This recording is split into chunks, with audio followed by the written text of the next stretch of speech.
Murderers come back. They'll come back to the scene. I've had a couple of crime scenes where murderers actually show up back at the crime scene while I'm there.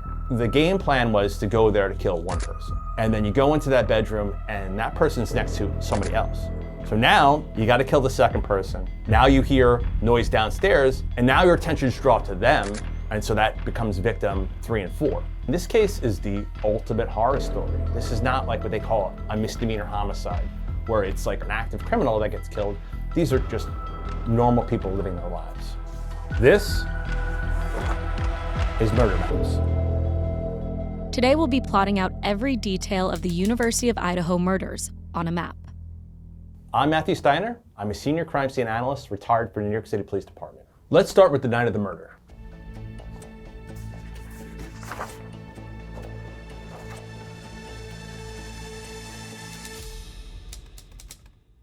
With any investigation, there is a timeline. What happens before the crime, what happens during the crime, and then what happens after the crime. On the night of November 12, 2022, University of Idaho undergraduate students and best friends Madison Mogen and Kaylee Gonsalves went out to the Corner Club Bar in Moscow, Idaho. So here's the Corner Club Bar. Meanwhile, Ethan Chapin and Xana Kernodle, also students at the University of Idaho, went to a frat party at the Sigma Chi House, approximately 1.4 miles across town. Madison and Kaylee are at the grub truck here, right down the block from the Corner Club Bar. At 1:40 a.m., Madison and Kaylee left the bar and were captured on video at a local food vendor, Grub Truck, a 7-minute walk away. The men seen here in the footage of the girls at Grub Truck are not considered suspects, according to authorities. We have suspects originally that come up that are from the Grub Truck video. So those two people come up in the investigation, of course. But investigators ruled them out pretty quickly. They're proven to be somewhere else during this crime. All 4 victims returned home by around 2 a.m. that morning. The murders happened here at 1122 King Road. An hour after the students returned home, a white Hyundai Elantra appeared in surveillance video in the neighborhood. That's part of any investigation. You want to do what they call a surveillance canvas. Any cameras that could capture routes into, out of the crime scene or at the crime scene, those need to be analyzed. You want to see who's there, who's coming and going, and certainly in this case, vehicles that are traveling in that area. A white Hyundai Elantra is seen several times circling this area of 1122 King Road. Despite the house being on a dead-end street, the car could be seen passing the home several times that night, including once at around 4:04 a.m. So there's AI software that can identify vehicles, looking at the shape of it, the size of it, the number of doors, and it gives you possibilities of what that vehicle could be, and sometimes even model ranges. So I think this was like a 2011 to 13 Hyundai Elantra, white 4-door sedan. Now let's take a look at the floor plan of the house. 1122 King Road in Moscow was a 3-story, 6-bedroom home. All 4 victims were asleep on the 2nd and 3rd floors the night of the murders. 2 of the victims were found here on the 3rd floor. These victims were Madison and Kaylee. 2 of the victims were found here on the 2nd floor. This was Ethan and Xana. It is believed that the killer entered the home through the sliding glass door here on the 2nd floor of the location. A key witness in this case is a surviving roommate who was home the night of the murders. Around 4 a.m., she reported hearing crying from the 2nd floor of the home and a man's voice saying, "It's okay, I'm going to help you." In this case, we have a witness that lives on the 2nd floor of that location. She hears something going on during the time of the attack. This sort of evidence is what they call testimonial evidence. In any trial, you're going to have physical evidence and testimonial evidence. Testimonial evidence is what people say. What does my witness say? What does my victim say? What does my suspect say? They could be telling you the truth, they could be mistaken, or they could be lying. The surviving roommate opened her bedroom door and witnessed a masked man standing in her house. She froze as the man walked right by her and out of the sliding glass door. Now, why is that? Why is not victim number 5? Could be that he didn't see her as a threat. She's not blocking the doorway. And maybe he didn't see her at all. Like, his focus is on the door. I'm getting out of here. I just killed 4 people. I want to escape as quick as possible and not even notice this person. And it could be also that the game plan was to go there to kill one person. And then you go into that bedroom and that person's next to somebody else. So now you got to kill the second person. Now you hear noise downstairs. Maybe Ethan and Xana are awake and they're like, I hear somebody in the house, someone's upstairs. And now your attention's drawn to them. And so that becomes victim 3 and 4. And then number 5 just wasn't in your route. You didn't see him, or they didn't pose a threat, and you're wearing a mask anyway. How could they identify you? From the beginning, the police said this was a targeted attack. I'm assuming during trial, we're gonna learn a lot more about this case and what we know. And it could be something very specific that he was fixated on one of the female victims. When he goes to kill the one girl, all these other people are collateral. The surviving roommate that witnessed the murder in the house described him as 5'10", athletically built but not muscular, with bushy eyebrows. She only had the opportunity to see this person for a couple seconds. What could you remember in a couple seconds? And then add in, what was the lighting like? What was your state of mind? Are you just waking up? Are you kind of groggy? Or do you think something's happening and there's this fight or flight reaction your body's going through? You're not gonna remember every single detail. It's actually more suspect when someone comes with a lot of detail. They're highly detailed in their description, and they give so much minutia about, the person, was wearing this style clothing and brands and all this other stuff. Just think, well, how can you remember that much from that couple seconds of time? And usually there is some sort of editorializing with that. People are adding to their memory from that. So I think the description is what you would expect for most cases. 50 feet west of Xana's bedroom, audio is picked up on a surveillance camera somewhere about here. Now, audio evidence comes up quite frequently in cases. It comes up in the form of surveillance, like we have in this case, but also from body cam footage. It comes up from 911 phone calls. Some of these newer cameras, even like a Ring doorbell cam, can pick up sounds from 50 feet away. 3 minutes after the security camera picked up that audio, a white Hyundai Elantra was captured in video footage leaving the neighborhood. So the crime happened somewhere between 4 a.m. and 4:25 a.m. The police are called just before noon the next day. So it's about 8 hours, 7.5 to 8 hours that the police aren't called. So this comes up in question and even draws attention to the two surviving roommates that live in that house. These things happen. 911's not always called immediately. You don't know how you're gonna act until you're in that situation. You think, I was gonna call 911 right away. I'm gonna take action, I'm gonna fight, I'm gonna do this or that. But until you're in that situation, you don't know what you're gonna do.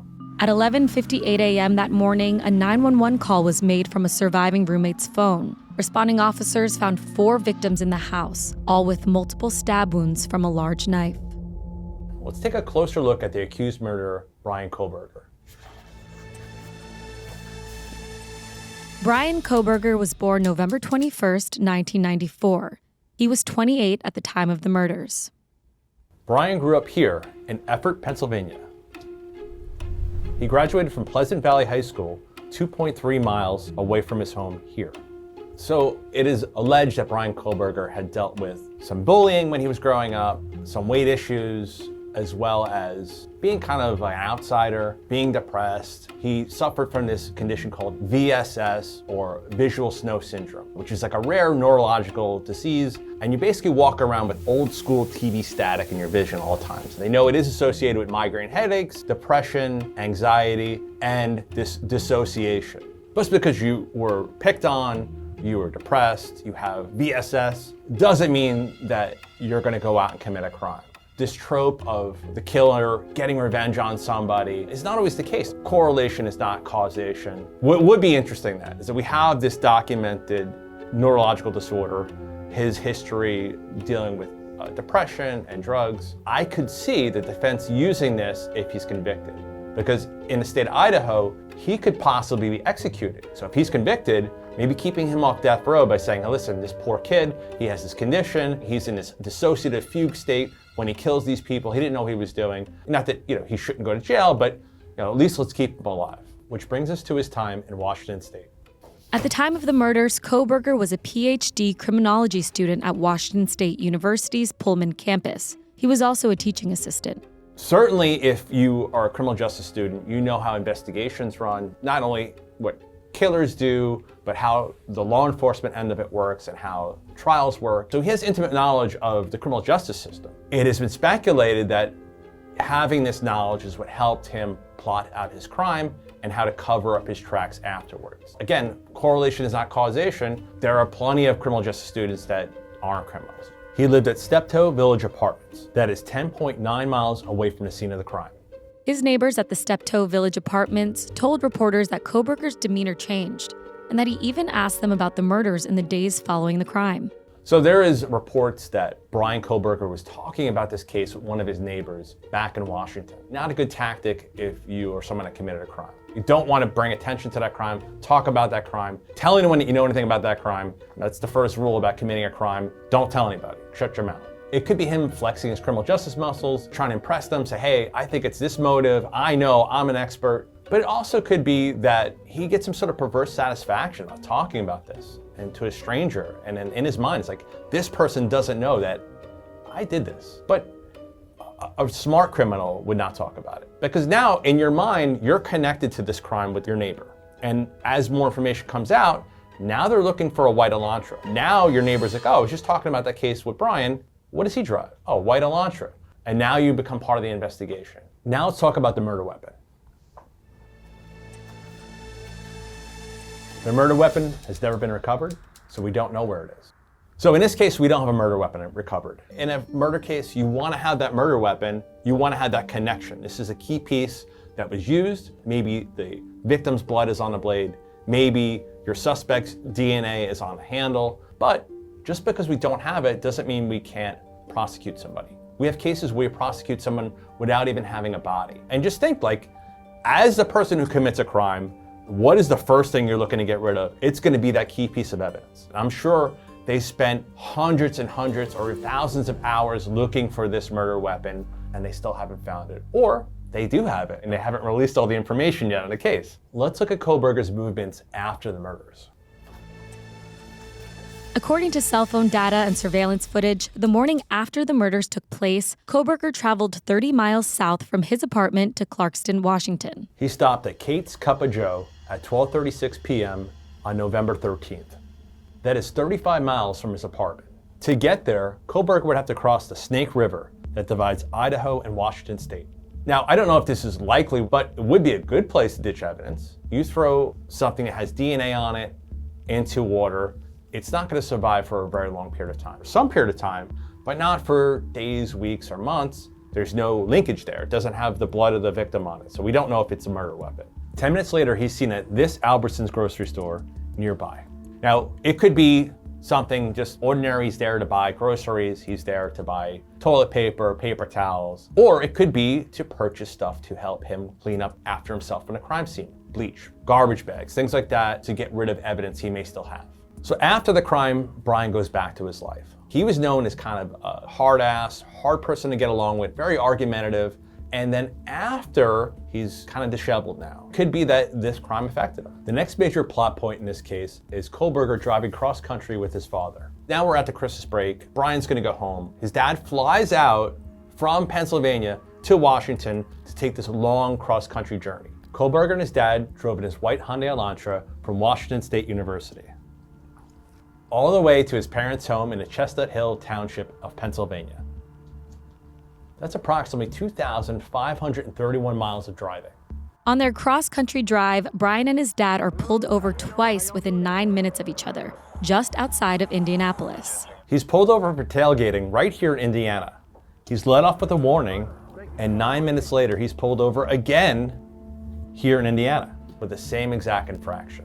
Being too close to the car in front of him. Could be that he just wanted to get out of there as quick as possible, and he's only within a couple hours of leaving Washington. Cop pulls him over. His interaction on video seems like he's pretty calm, and then he tells him who he is, and then the cop leaves him with a warning. And then 9 minutes later, he gets pulled over for the same damn thing. The father's also interjecting, he's proud of his son. Coming from Washington State University. So y'all work at the university there? Actually, Okay. But again, he's let go. These two car stops had nothing to do with the investigation. They just happened, just like the odds to get pulled over twice for the same thing, could be telling to a jury. Could be like, all right, this guy was trying to escape really quick, and he was on somebody's ass the whole time, and he does it again. That's how far he wants to get from this incident. do you think his dad knew at this point? I don't think his dad knew. He's been quoted online as having a lot of respect for his father. I think he would be afraid to disappoint him. I just don't see how it would benefit him. Sure, confessing sometimes makes people feel better, and that's why they do it, but I don't think that's the audience for him. Let's take a closer look at some of the details of the victims.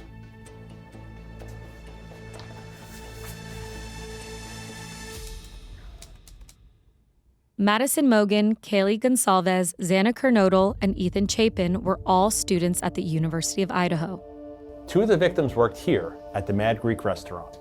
So in the affidavit, there is evidence that Brian had visited the Mad Greek restaurant at least twice before the murders happened. What does this tell us? Well, maybe this is his opportunity that he meets his victims. Xana and Maddie worked at that restaurant, and maybe he was obsessed with them. So we have this connection now, or a nexus, between our killer and our victims. If you didn't have that connection, it's hard to prove motive. And then from that restaurant, maybe that's how he finds out their social media accounts. He finds Maddie, and then who are they friends with? Who else do they live with? Befriends them as well. And now he's got insight. He's got eyes inside that crime scene. What does that room look like? What does that house look like? What's the layout? As well as possibly doing reconnaissance, driving there, looking at these bedrooms, comparing them to photographs from social media. That's what an organized killer would do. In the autopsy reports, you have multiple puncture wounds, lacerations. One victim said had more than another. That could be the intended target. Who knows? Maybe that's just someone that was fighting more. One of the victims, of the 4 of them, had defensive wounds. That means that they have their hands out, they're trying to defend themselves, and they have injuries to those hands or arms. I wouldn't be surprised if the defensive wounds were either on Xana or Ethan, because they maybe have heard someone was in a house, and then now they're in the pathway of the killer leaving. Let's map out the investigation.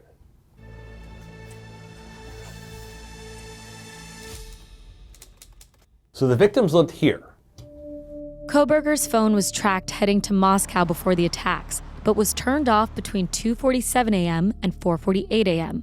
Most crimes are not planned and plotted. So you don't think I'm going to turn my cell phone off and I'm going to kill this person, because it just happens. You know, it's an argument that escalates, it's something stupid. Most crimes are not planned by organized killers. But for someone that's going to come up with a game plan, someone that's going to stalk somebody, they're going to think, my cell phone could be linking me to that crime scene, I'm going to turn it off. According to an affidavit, Kohberger's phone was in the area of the crime scene on 12 different locations prior to the murder.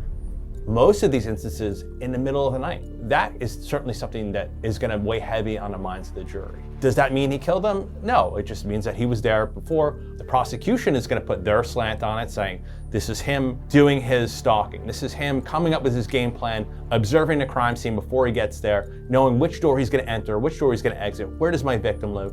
The defense is going to say, hey, this guy, he likes to drive around at night because he likes to go watch the stars. And these towns are close. They're 8.5 miles away. So why not drive there? They could probably bring up him driving around at the same time of night in another location. It all has to do with how it's presented to the jury and how they're going to interpret it. In addition to those 12 times, cell phone data revealed Kohberger's phone back at the crime scene at 9 a.m. the morning following the murders. Some investigators, if they're smart and experienced, if you have that crime scene tape up, you have a crowd on the other side of the tape, you surreptitiously take your phone and start taking photographs, because sometimes the killer's there. And that could be for a couple of different reasons. It could be they're curious to see where the investigation's at. You know, so overhear the detectives saying they have this or that, or don't have this or that. It could be a perverse pleasure you get from revisiting that crime scene. Or it could be, in this case, that the killer realized that they left a key piece of forensic evidence inside that house. And maybe they wanted to go back into the house to retrieve it. Here's what they found inside the house. Investigators found a knife sheath on the 3rd floor next to Madison.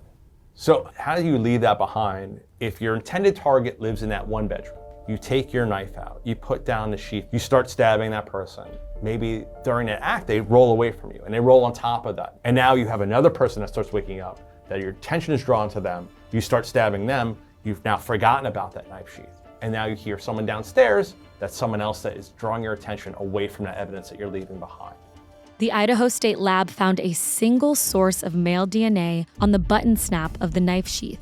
They recover unknown male DNA. That unknown male DNA is then first compared to anyone that had legal access. Does it belong to one of the victims, to someone who was the boyfriend of one of these people? And it doesn't match any of those people.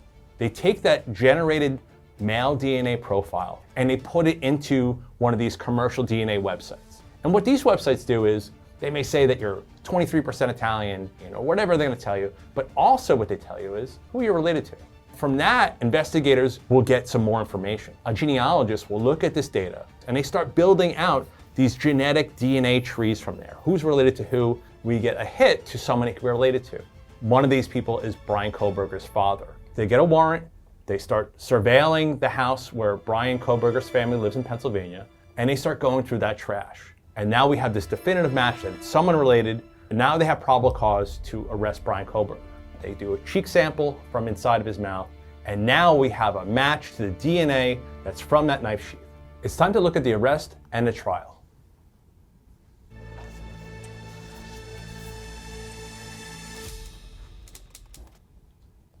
Kohberger was arrested at his family's home on December 30th. So 6 weeks after the murder, Brian Kohberger is arrested. This is actually a good amount of time. This is not like a super fast investigation where they rush things and they missed a bunch of stuff. They took their time. They made sure they got the right person, it seems, and they went through all the steps not to get this evidence thrown out in court. Because that's the last thing you want to do, is just collect something. You went through all this trouble to collect it, and then it's not allowed to be used as evidence in court because, improper procedure, or you needed a warrant and didn't have one. He first appeared in court on January 3rd in Monroe County, Pennsylvania. The next day, on January 4th, Kohberger was extradited from Pennsylvania to Idaho. He's facing 4 counts of first-degree murder as well as a felony burglary charge. So in court, he's asked to plead guilty or innocent, and he does not put in a plea. You understand the charge in count 2, murder in the first degree? Yes. Your Honor, we will be standing aside. This is not normal, but this does happen. So in these cases now in modern time, the judge will put in a plea of not guilty for you. Because Mr. Kohberger is standing silent, I'm going to enter not guilty pleas on each charge. They can't put in a guilty plea for you. The judge can't do that. Basically saying, hey, listen, you didn't put in a guilty plea or not guilty plea, but we're gonna have a trial and we'll figure out what happened. The trial will be held here in Boise, Idaho, about 6 hours away from the crime scene. Brian Kohberger's trial is scheduled to start on August 11th, 2025, following jury selection. Additionally, a gag order was placed on investigators and lawyers involved with the case. So the gag order is for the trial in general. It's the judge who doesn't want to have a mistrial here. They don't want to have legal standing from the defense to say, oh, my client was convicted because something was done improper. So they want to make sure everything is done properly. They want to give that defense as much time as possible to go over the evidence. That's why this is taking so long. The trial's set for August of 2025. Originally, the initial dates were like 2 years ago. In late 2024, Kohberger's attorneys submitted a motion to eliminate certain pieces of evidence from the case. Among those pieces of evidence is their client's genetic information linked to the knife sheath. If we lose the DNA from the sheath, anything else that comes after that can't be brought into court. So let's say that you collected evidence illegally. Anything else you learn from that point on can't be used in court. This is called the fruits of the poisonous tree. Because the tree is poisoned, anything you get from that tree is also poison. Recently, there has been arguments about the collection of the trash, which identifies his father, which gives probable cause to arrest Brian, and then to collect DNA and match to the knife sheath.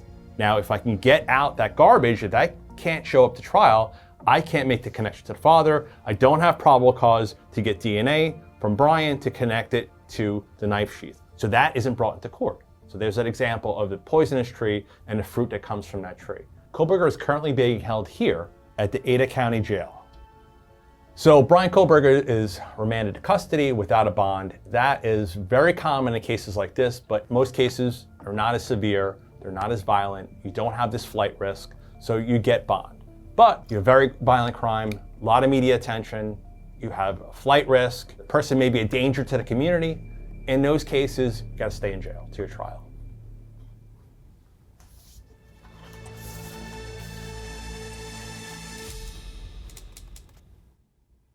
One year after the murders, 1122 King Road was demolished. It was a reminder of what happened and trauma to the students that were still going to school there, that they could see this house every day. So this is the judge's decision to say, okay, we don't plan on going back. But that then becomes a conversation with the prosecution and the defense. Both sides agree that we're not going to bring the jury back to this crime scene. The college could do what they want with it. I don't think it was a bad decision because we have that crime scene locked down, memorialized forever in so many different ways. This scene is documented through thousands of photographs, video, and laser scan technology, where you could go in and you could virtually walk someone through that scene to show every aspect of that house. So it's not gone, we still have it, just in other forms. On November 30th, a candlelight vigil was held for the victims. grieving family and classmates gathered here at the University of Idaho campus.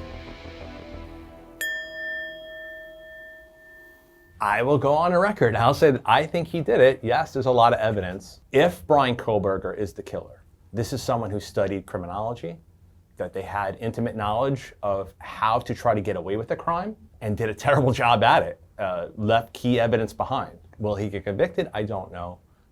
Am I right? I don't know. I don't know what the prosecution has and what the defense has. Sometimes these cases are won or lost during jury selection. I had a case where I thought we had all the evidence in the world to convict someone of murder, and the jury didn't think so. Yeah, you may be sure that you think this person did it, but you may not be convicted criminally in a trial. Kohlberger's defense team has sought to remove the death penalty as a possible punishment should he be convicted. Their motions were denied by an Ada County court judge. Kohlberger's trial is set to begin August 11th, 2025.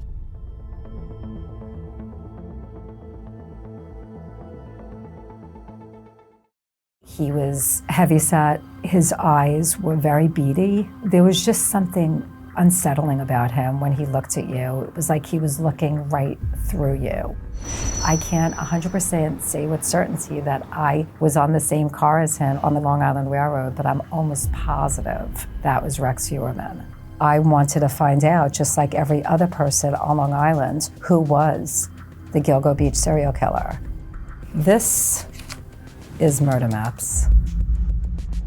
Today, we'll be plotting out every detail of the Gilgo Beach murders on a map. I'm a senior crime reporter for the Daily Mail, and I'm obsessed with covering crime and true crime. I love the mystery and suspense, and also talking to victims and their families and just connecting the dots. I've been around over 20 years doing this, so I guess I don't take myself too seriously. Like some people are just so serious, that's not me. So today we're gonna be talking about the Gilgo Beach serial killer. Rex Heuermann is innocent until proven guilty.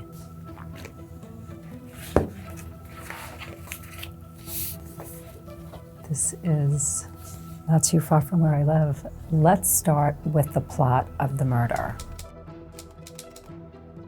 For years, women had been disappearing on Long Island.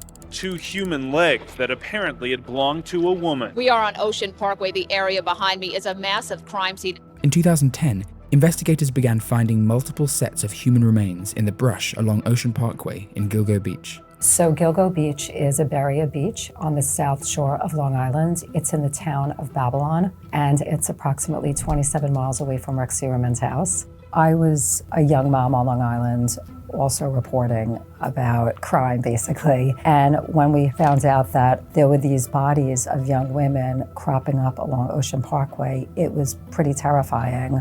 Gilgo Beach and Rex Heuermann's house is literally in my backyard. The beach is a great place for surfing. It's a popular area for that. Really busy during the summertime. People go there to hang out, sunbathe, swim. But during the winter months, it is very quiet, isolated, remote. Not many people are around.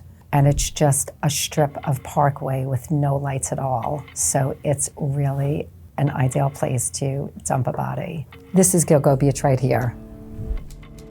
Hello, you dialed into the 911 system. How can I assist you? Shannon Gilbert was a 23-year-old escort working on Long Island. On the night of May 1st, 2010, she made a frantic 911 call from a client's home. State police. Yeah, there's somebody after me. I'm sorry? There's somebody after me. Where are you? There's somebody after me. She believed someone was after her. So Shannon Gilbert was a 23-year-old escort. She advertised her services on Craigslist, and she didn't really know Long Island at all. She was living in Jersey City at the time. She went into some type of panic. She called 911, basically asking the operator that she needed help. When the operator asked her where was she said, "I don't know," because the truth is she did not know. She came to Long Island in the dead of night. When the operator asked her, are you in Suffolk County or Nassau County? Again, Shannon Gilbert said, I don't know. And then she felt that someone was coming after her, chasing her. Please. And then you hear her running out of the house, breathing heavy.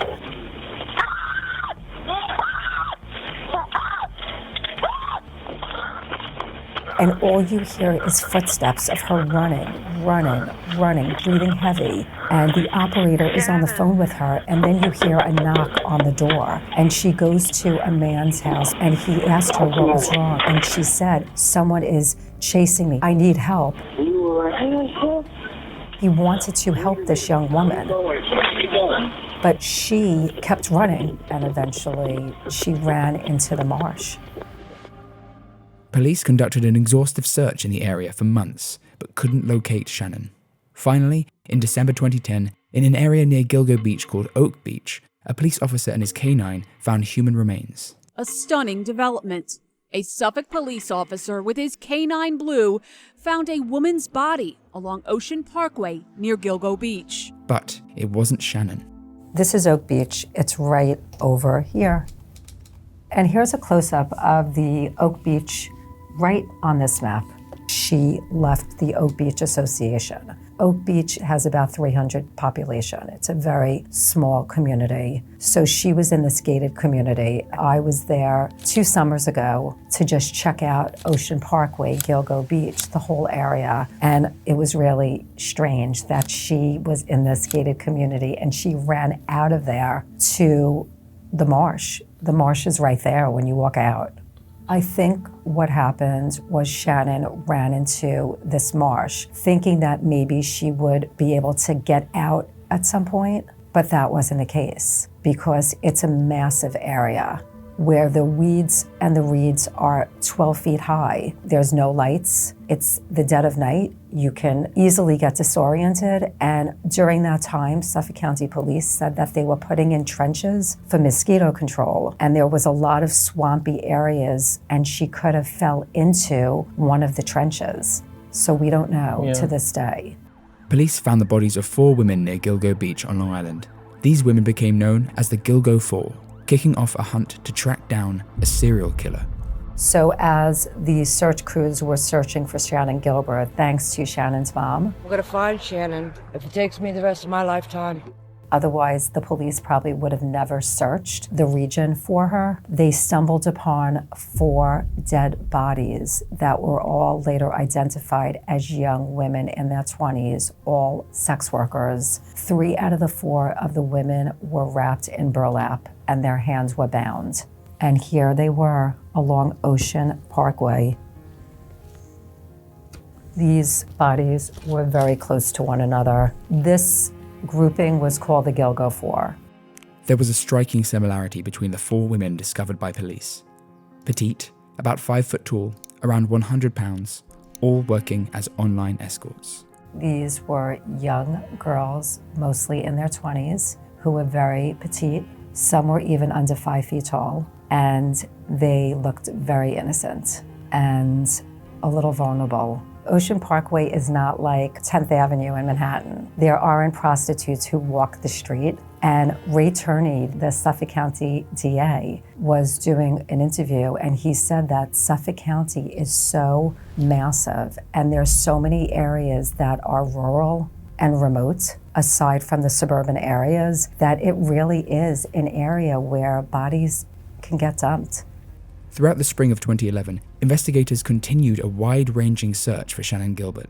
By May of that year, police had discovered 6 more sets of remains in the same area, but still no Shannon. As search crews were looking for Shannon Gilbert, in addition to the Gilgo 4, they found 6 other bodies along Ocean Parkway, bringing the number to 10. I pinned 6 of these locations where the bodies were, but some of them were not completely intact, these bodies. When 10 bodies were found, it was unreal. Like, we drive along this parkway all the time. What is now very clear is that the area in and around Gilgo Beach has been used to discard human remains for some period of time. When the bodies started being found around 2010, 2011, the New York Times called me to get to the press conference that the district attorney was doing, but I wasn't able. I just had a baby, so I couldn't get down there. And it was killing me that I couldn't go because I am just obsessed about the case. The case was personal. It was close to home. When I was back on the case. I was just determined to cover whatever I could about the victims, the alleged killer, the families, whatever I could. Thinking that there was a killer among us who still wasn't caught was really unsettling. I didn't know anyone that was like scared to leave their house, but they were a little more mindful, a little more cautious. I think it was always in the back of people's minds. You know, there were these young, pretty women who obviously they chose a field that is dangerous, prostitution, sex work, but they were still human beings and people, and you just always think about the people they left behind, because I feel like there are probably a lot more victims out there that we haven't even found yet. Finally, in December of 2011, Shannon's body was found, a year and a half after she first disappeared. At the time, it wasn't clear if she drowned or was murdered. So Shannon Gilbert disappeared on the night of May 1st, 2010, and after searching for Shannon and finding all these other bodies, Shannon Gilbert's remains were finally recovered in December 2011, nearly a year and a half after she went missing. This is where Shannon Gilbert's body was found. With the discovery of Shannon Gilbert's body, the total number of recovered remains found on Ocean Parkway bumped up to 11. Gilbert's autopsy was inconclusive. Over the next few years, there was debate over whether Gilbert was killed or drowned in the marsh, as suggested by Police Commissioner Dormer. This may be just a young lady ran into the brush and, expired. After Shannon Gilbert was found and the police claimed that it was accidental, inconclusive, and the family believed that there was a murder here, and that she could possibly be linked to this Long Island serial killer, the case went cold for more than a decade. And then in 2022, the Suffolk County Police Department brought in Rodney Harrison, a former NYPD detective who had a stellar reputation. He built this task force, and after 6 weeks, a suspect had been identified. Thank you.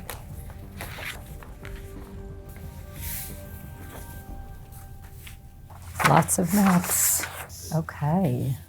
Wow. Okay, this is Manhattan. This is Rex's neighborhood. And this is pretty much where I live, and Queens, Long Island. Let's take a look at the accused.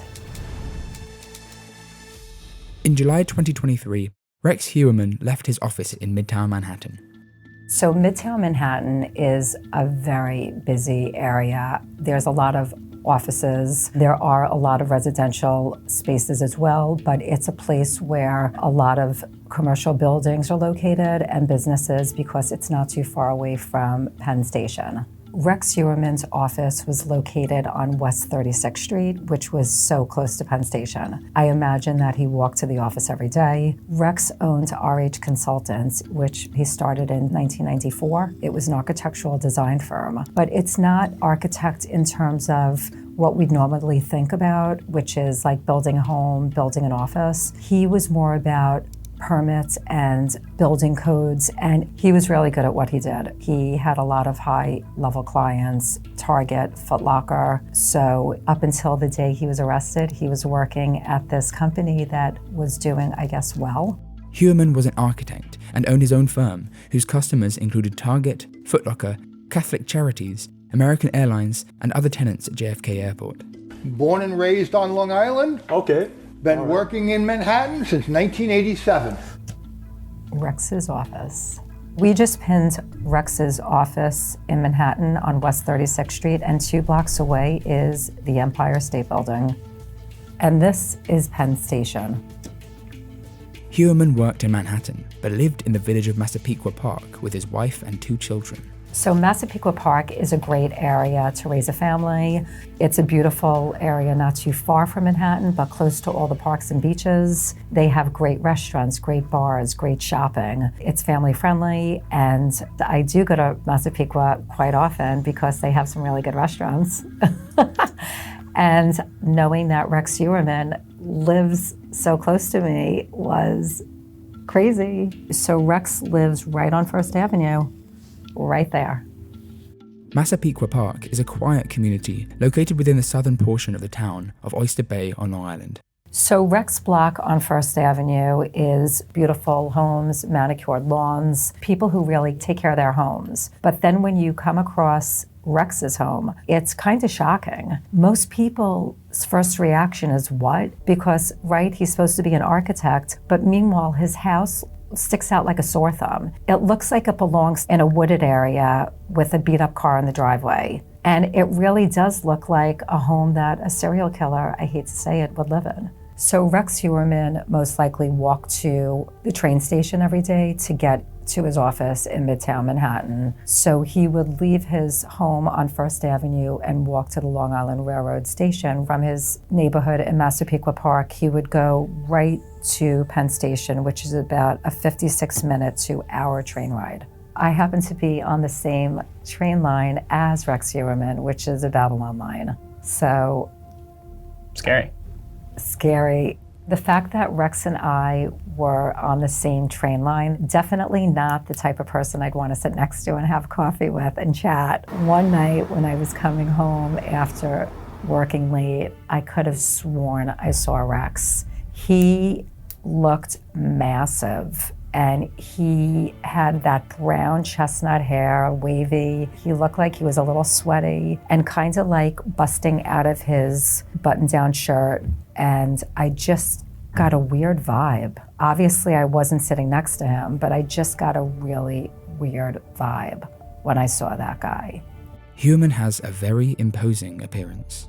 Rex was clearly over 6'2", 6'3". He was heavyset. He had a very large face, and his eyes were very beady. There was just something unsettling about him when he looked at you. It was like he was looking right through you when he saw you. I can't 100% say with certainty that I was on the same car as him as the Long Island Railroad, but I'm almost positive that was Rex Heuermann. Rex had such a striking resemblance, someone you really couldn't miss and could definitely pick out from a crowd. A lot of people thought he looked like an ogre.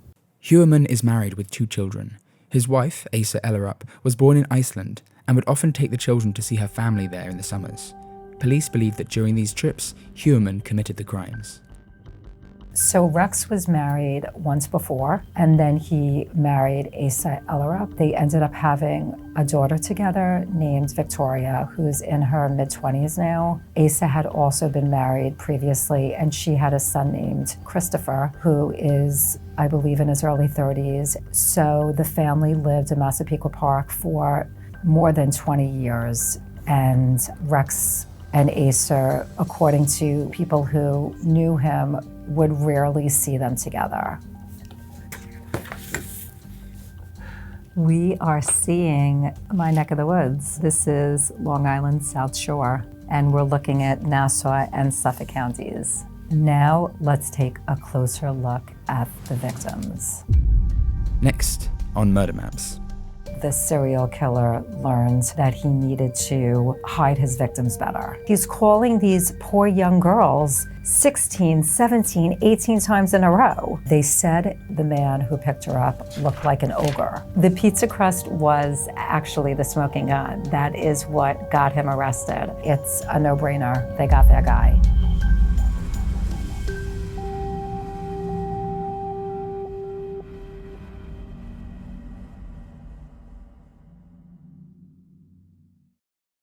The fact that there were 10 bodies found in one area makes me feel like they're linked. How could it not be? The man who picked her up looked like an ogre. He's calling these poor young girls 16, 17, 18 times in a row. The pizza crust was actually what got him arrested. It was weeks that the media stood there every single day. There were bulldozers, there were crime scene vehicles. He had guns in the house, up to 200. Detectives found a planning document. It was a basically how to kill guide, going through every possible scenario once he met the victim until they were dead. This is Murder Maps. Today we will continue to plot out every detail of the Gilgo Beach murders on a map. Rex Heuermann is innocent until proven guilty. This is Long Island South Shore, and we're looking at Nassau and Suffolk counties. Now let's take a closer look at the victims. 10 sets of remains were discovered in the search for Shannon Gilbert along Ocean Parkway. When her body was discovered, that number bumped up to 11. In this investigation leading up to his arrest, there have been 11 sets of remains recovered. So Maureen Brainard Barnes was a single mom from Norwich, Connecticut, trying to just make some extra money to pay her rent. I understand that she was possibly getting evicted from her home. So she went out to meet Rex Heuermann in 2007 and she disappeared. And Maureen was actually the only victim that was not wrapped in burlap of the Gilgo 4. The fact that Maureen was not wrapped in burlap makes me think that the serial killer learned that he needed to hide his victims better. So Maureen was contacted 16 times before she vanished, and the person that was calling her was calling from a burner phone. So Melissa Barthélemy was originally from Buffalo, and she was living in the Bronx at the time she disappeared. She had dreams of becoming a hairdresser, and one night in 2009, she vanished. In the weeks following Barthélemy's disappearance, her sister began receiving phone calls from a man using Melissa's phone. The calls continued for weeks. In one call, the caller told the young girl that he had killed Melissa. Megan Waterman was 22 and one of the youngest victims. She traveled from Maine to Long Island, where she was contacted on a burner phone. She was last seen leaving the Holiday Inn Express in Hop Hog at 1:15 a.m. and hasn't been seen since. Megan Waterman was a 22-year-old mother from Maine, working as an escort. On June 5, 2010, she was contacted by a burner phone. The following day, at 1:31 a.m., she was contacted by the same burner phone. There is security footage of her leaving a Holiday Inn Express in Hop Hog, Long Island, around that exact time. She was never seen alive again. So Amber Lynn Costello was 27. She was living with two other roommates in West Babylon, Long Island. On the night she went out with Rex, one of her roommates actually saw her getting picked up in a Chevrolet Avalanche and drove off. Once Amber disappeared, the roommates gave police a description of the car that she was picked up in.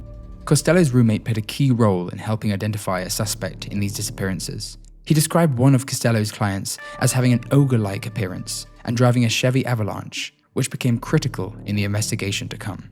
Amber Lynn's disappearance becomes crucial to the investigation, and we're going to get to that later. Maureen Brainard Barnes, Melissa Barthélemy, Megan Waterman, and Amber Costello are known as the Gilgo 4.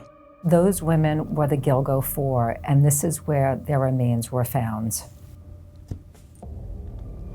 Along Ocean Parkway in Gilgo Beach.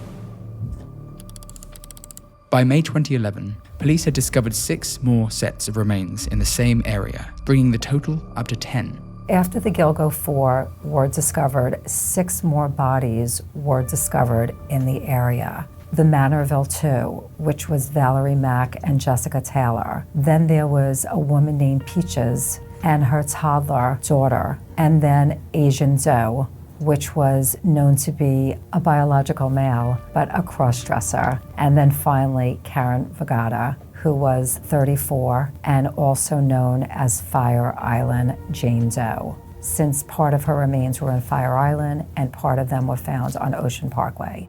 Since the taping of this interview, the victim known as Peaches was identified by authorities as 26-year-old Army veteran Tanya Denise Jackson. Her 2-year-old daughter was identified as Titania Mary Dykes, born in Texas on March 17, 1995. Forensic artists created renderings of the victim referred to as Asian Doe, seen here. They were biologically male and found wearing women's clothing. It is possible they identified as female. At the time of this recording, their identity is still unknown.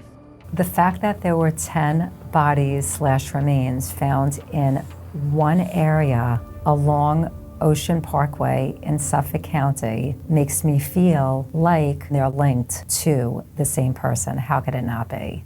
Many of the victims that were found were bound, either with a belt or tape, and they were also wrapped in burlap. Now, the burlap is supposed to blend in with the natural vegetation that was surrounding the area, so they would not be seen.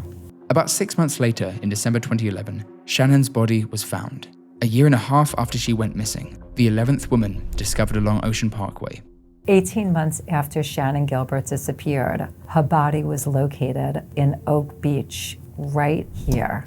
Here are the 11 victims that were found. Rex Heuermann has only been linked to 7 so far.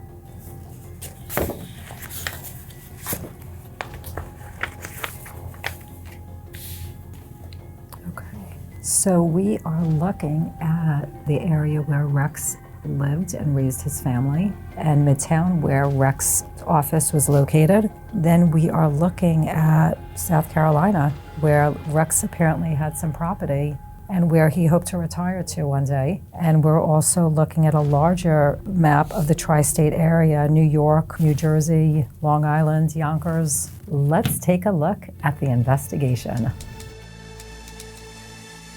Amber Costello's roommate was key in identifying a suspect in the case. His description of an ogre-like man driving a Chevy Avalanche was a major breakthrough. The night that Amber Lynn was picked up by her date, her 2 male roommates happened to see a car picking her up.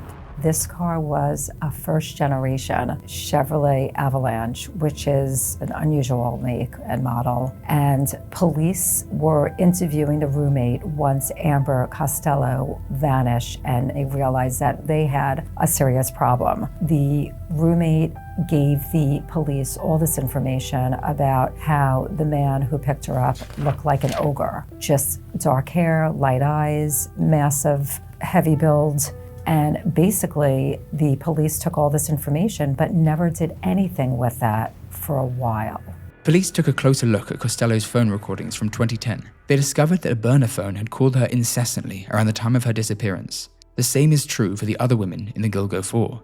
With help from the FBI, they determined that most of those calls connected to cell towers inside a small area of Massapequa Park, Long Island.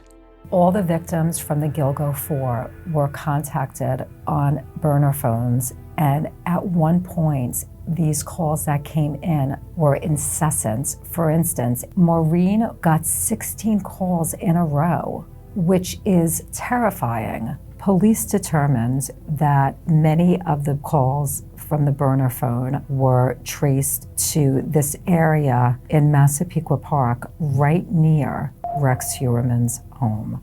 Police soon discovered that Rex Heuermann fit the description of an ogre-like man, lived within the area where those burner calls were made, and drove a first-generation Chevy Avalanche. They discovered the Avalanche parked at another property he owned in South Carolina.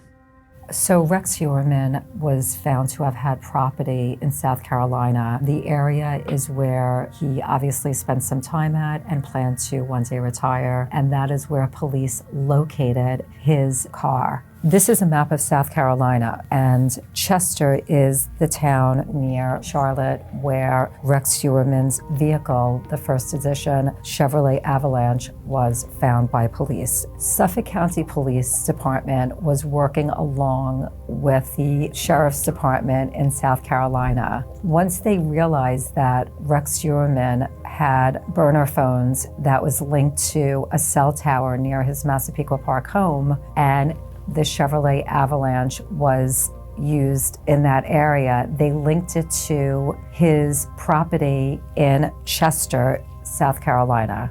Police also looked at Heuermann's personal cell phone records and determined that his cell phone was in the same area as all of the burner phones that were used to contact the victims: Midtown Manhattan and Massapequa Park. During the investigation, Rex Heuermann's personal cell phone was found in the same location as the burner phones, here in Massapequa Park, where his home is, and here in Midtown Manhattan, where his office is located. In addition to all of that, police received surveillance footage of Heuermann making payments to a burner phone at a store near his office. So here is Rex Heuermann's Midtown office, and there was a cell phone store Rex went to purchase more minutes on his burner phone in Midtown Manhattan. Oh my God, it's a complete smoking gun that he had bought more minutes on his burner phone. Of course he did, because he's calling these poor young girls 16, 17, 18 times in a row. So he obviously needed more minutes for that. With mounting evidence, police began to tail Human. The pizza crust was actually what got him arrested. Apparently, Rex had eaten some pizza for lunch. He put the crust and the remaining pizza in the trash bin outside his office, and police were able to match the DNA on the pizza crust to a hair that was found on one of the victims that revealed a match. Investigators collected a pizza box he threw out in a trash can outside of his office in Midtown. DNA on the crust was consistent with a DNA profile found on a male hair discovered on one of the victims' bodies. During the investigation, police found pizza crust in a trash bin right near Rex Heuermann's office, right around here. The DNA proved to be a 99.96% match to the hair found on the Gilgo Beach victim. The fact that the DNA from the pizza crust matched the hair that was found on the victim, it's a no-brainer. They got their guy. With DNA evidence, along with cell phone records linking Heuermann to the burner phones, and the discovery of the Chevy Avalanche, police made an arrest.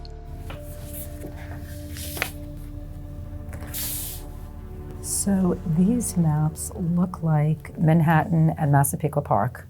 Let's take a closer look at the arrest.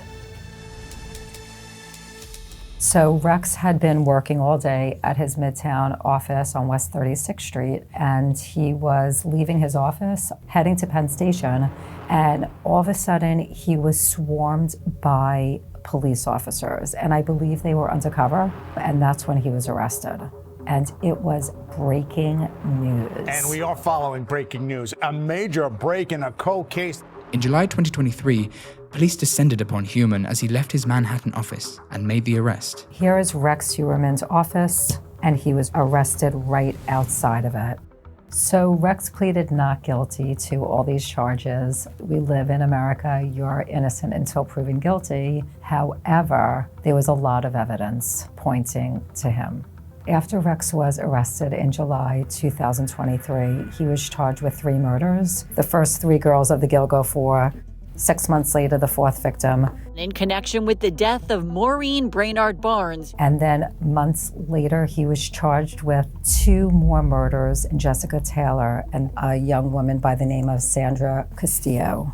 The case goes back as far as 1993, but this past summer, Rex Heuermann was linked to Sandra's murder. In addition to those 6 victims, in December 2024, Heuermann was charged with the murder of a 7th victim, Valerie Mack, whose partial remains were found in November 2000 on Long Island. She was initially known as Jane Doe No. 6. The 7th victim was identified as a Jane Doe. Some of the remains were found in Manorville, which is a very remote area in Suffolk County, easy to dump a body. And then the rest of the remains were located on Ocean Parkway. This Jane Doe was identified as Valerie Mack. When Rex was getting charged with murder, there was so much going on. There was search warrants being executed at his home in Massapequa Park. There was search crews going through the weeds and the marsh in Manorville, where some of his victims' remains were. And Daily Mail was right there. They were at the house. They were in the thicket and Oak Beach and Gilgo Beach and Manorville, where these crews were searching for evidence and victims. We were there the whole time. I mean, it was unreal. Back in Massapequa at his home, police began to raid his property, looking for as much evidence as possible. After Rex was arrested, his wife and his 2 children, Christopher and Victoria, had to leave the property. It is unclear exactly where they went, but police literally took apart the entire house from top to bottom. They went into the backyard. There were bulldozers. There were crime scene vehicles. It was so comprehensive, and it was weeks that the media stood there every single day, taking pictures and documenting every container that was removed out of Rex Heuermann's house. I am pinning Rex Heuermann's home in Massapequa Park. The crews would stay there at least 9 to 10 hours a day, just carrying out paintings, furniture, digital evidence, dolls. He had guns in the house, up to 200. It was just unreal. During the search warrant that went on for weeks, people from all over Long Island who were into true crime would come and visit the crime scene.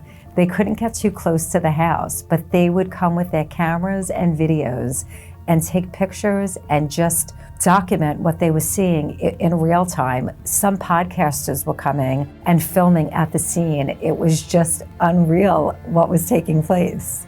Perhaps most disturbing, police uncovered a Microsoft Word document they say Human used to blueprint and plan out his kills, which was created in 2000 and frequently updated. Detectives found a planning document that Rex Heuermann had been using. It was a basically how to kill guide. The document was how to select the victims, how to kill them, and how to dispose of them. Everything he could think of was in that document, from what weapon to use, how to get rid of DNA evidence. It really gave you a sense of what was going through Rex Heuermann's mind. It was like a blueprint for him, and it was typed on a computer, going through every possible scenario once he met the victim until they were dead. I think that Rex was extremely meticulous. Based on other people who had an interaction with him, he was confrontational, maybe a bit of a narcissist. He was so detail-oriented that everything was in that document. 2 forensic labs have confirmed that hairs on 6 of the 7 victims are forensically tied to Heuermann, members of his immediate family, or others he lived with. I mean, thank God for genealogy today, because a lot of the victims would have never been discovered. This is the courthouse where Rex has been spending a lot of time since he has been arrested. Every few months, there is a hearing at the court to find out what will be Rex Heuermann's fate. Let's take a closer look at the trial. So the courthouse is in Suffolk County. It's called the Arthur M. Cromedy Criminal Courthouse, and the courthouse is on the 4th floor. I am pinning the courthouse, which is right here in Suffolk County. Heuermann was arraigned in Suffolk County Court in Riverhead, New York. He pled not guilty. It doesn't matter what I think, whether he's guilty or not. The evidence will tell you otherwise. During one of his hearings, Rex said, "Your Honor, I am not guilty of these crimes." That was the first time anyone in 2 years ever heard Rex Heuermann speak. And considering like his appearance, his voice is so different. I thought it would have been deeper. Rex Heuermann, I'm an architect, I'm an architectural consultant, I'm a troubleshooter. I just did not expect it to sound the way it did. The judge ordered him to await trial in the Suffolk County Jail without bail. I believe the jail is behind the courthouse, somewhere around here. On Friday, March 28, 2025, the judge in this case kicked off what is called a Fry hearing, examining whether DNA evidence is permissible in this case. The Fry hearing was on Friday, March 28th, 2025. The hearing was open to the public, and just getting into the courthouse, you had to have your media credentials. The security is very tight, and the district attorney is there, and Asa Ellerup is there, and her daughter, and... Was Heuermann there? Yes. Did you see him? I did. There's been a lot of hearings since Rex Heuermann was arrested, but Friday was a significant day because they had someone who was testifying. So Rex came in, and on Friday he got to sit in between his attorneys, and it was a long day of testimony and cross-examination. The Fry hearing could last a few months. The Fry hearing was basically talking about the crucial DNA evidence. And the defense is trying to get it thrown out. Exactly. And Asa Ellerup and her daughter Victoria, which is Rex's ex-wife and daughter, were there on Friday. I was sitting right behind them and just was waiting to see, what their reaction was, seeing Rex, coming out of the prison. It's emotional for the family to see a family member going through this, guilty or innocent.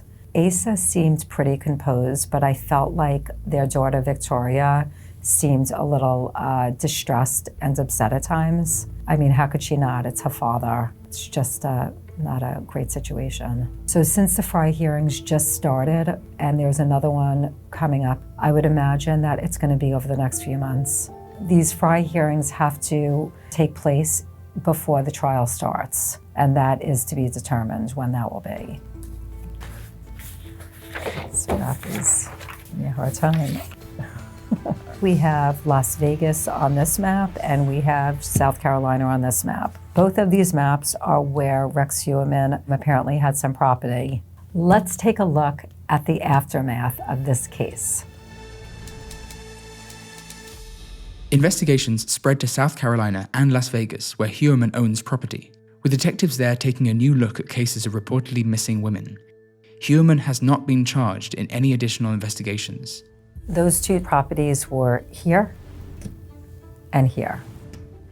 So during the press conferences that often happen after a hearing at the courthouse, me and some of the reporters did ask about whether Rex Heuermann was linked to any cases in both Las Vegas, Nevada, and South Carolina. And there is a number that people call in to, but nothing ever came to be in those areas. So the South Carolina property is a little strange because apparently Rex sold it to his wife, who became his ex-wife, who eventually sold it to Rex's brother. The home seems to still be in the family. Heuermann's estranged wife, Asa L. Rupp, filed for divorce shortly after Heuermann was arrested in July 2023. In early 2025, they had reached a divorce settlement. So less than a week after Rex was arrested, his wife of over 20 years, Asa, filed for divorce. And just this past Friday, the divorce finalized, and Asa was in court with their daughter, Victoria. She seemed very calm, considering that she just finalized a divorce from her ex-husband, who might be the Long Island serial killer. So Robert Macedonio is Asa's attorney. It's finalized, and maybe Asa seems very calm because she's possibly relieved that this is behind her now and that she can move on.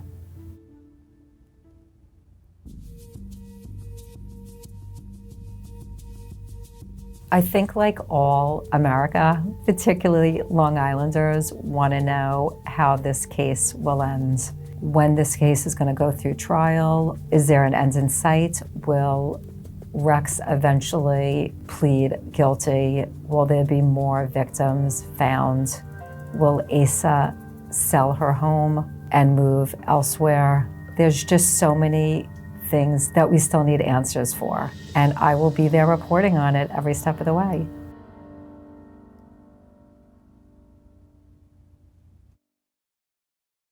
Eventually, it would turn out that there was around 10,000 bone fragments scattered around the property. There has never been an investigation of human remains on this level ever in American history, except for one other case, and that was the identification of victims at the World Trade Center.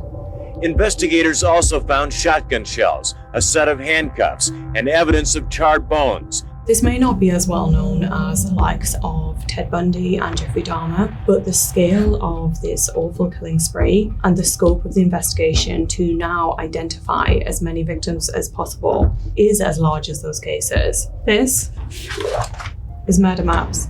Today, we will be plotting out every detail of the Fox Hollow Farms murders on a map. My name is Rachel Sharp, and I am the crime correspondent for DailyMail.com. A forensic anthropologist from IU led a team of 60 volunteers through a heavily wooded area today. Proceed! There's a lot of still unanswered questions in terms of what exactly happened, how many victims there are, and who those victims are. And I think what is interesting with this is that for decades, no one was bothering to find out who these victims were and get answers for the families. So there's still a lot more investigation to be done. Herb Baumeister is linked to many deaths throughout the Midwest. However, many of them are still unsolved.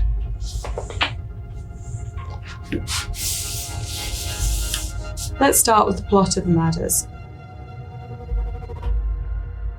In November 1994, Herb Baumeister's son Eric and his friend were playing in the woods at the back of the family's estate.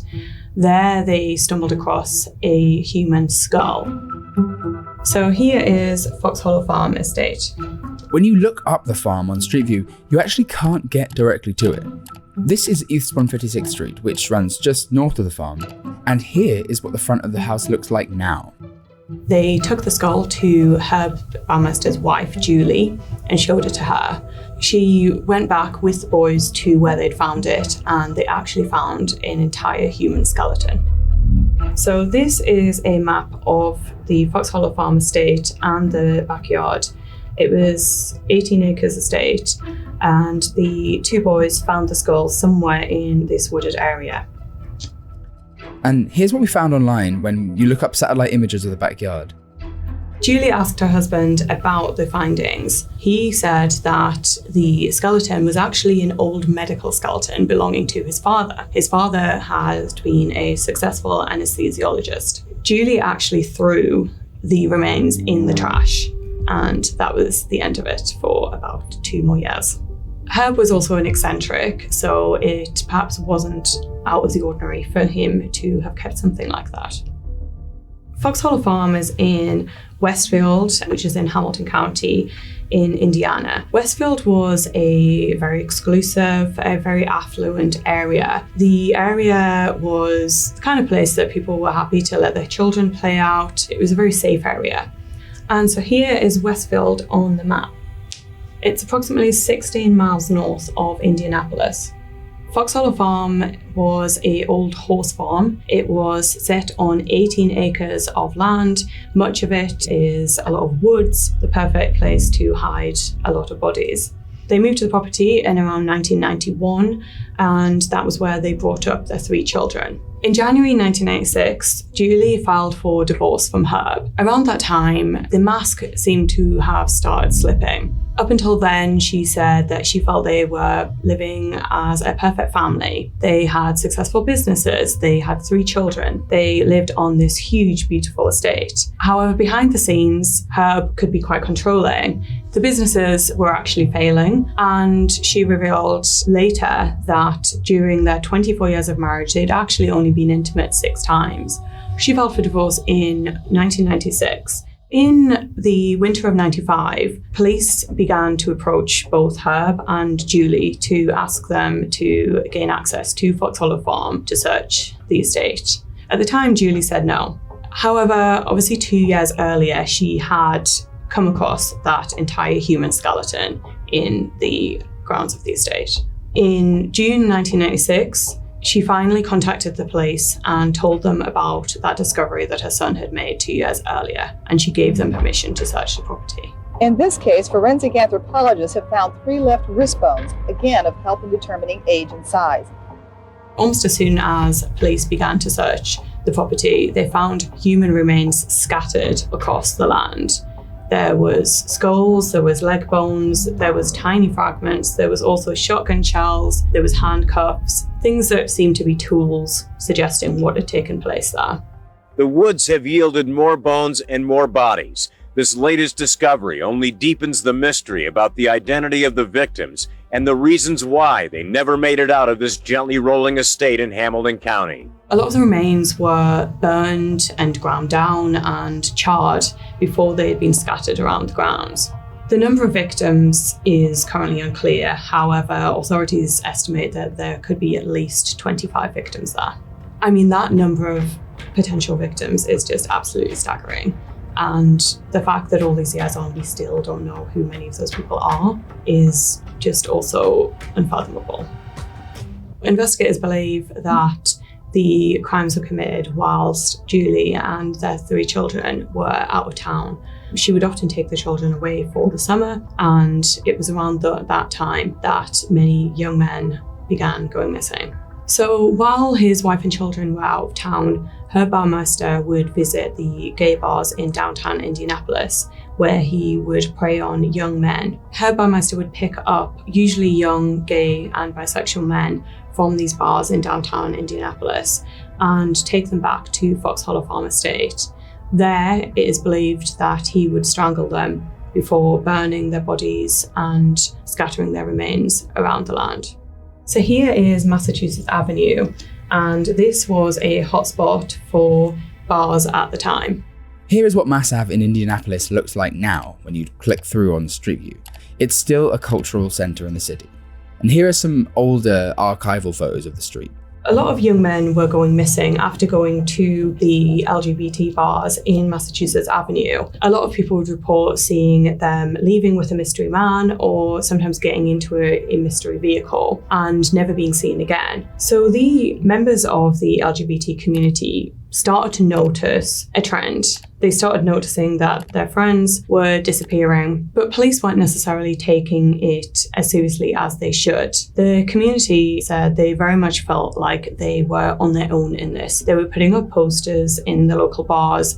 They were trying to advise each other and trying to really sound the alarm about the dangers that someone could be in what was deemed to be a safe space, that there was perhaps a serial killer lurking.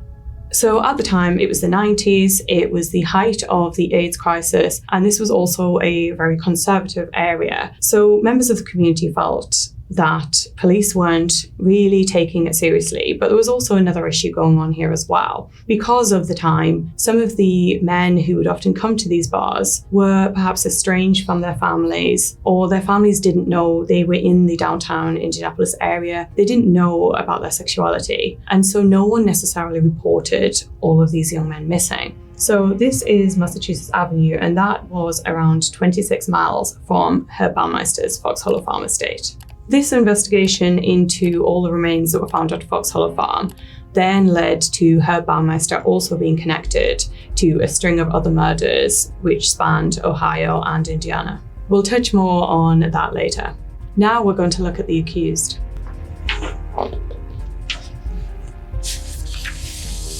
Okay, a lot of maps. Herb Baumeister's double life was starting to come to the forefront.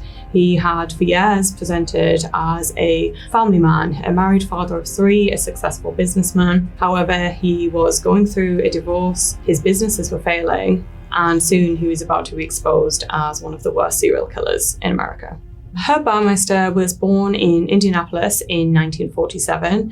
He was the oldest of 4 children, and his father was an anesthesiologist.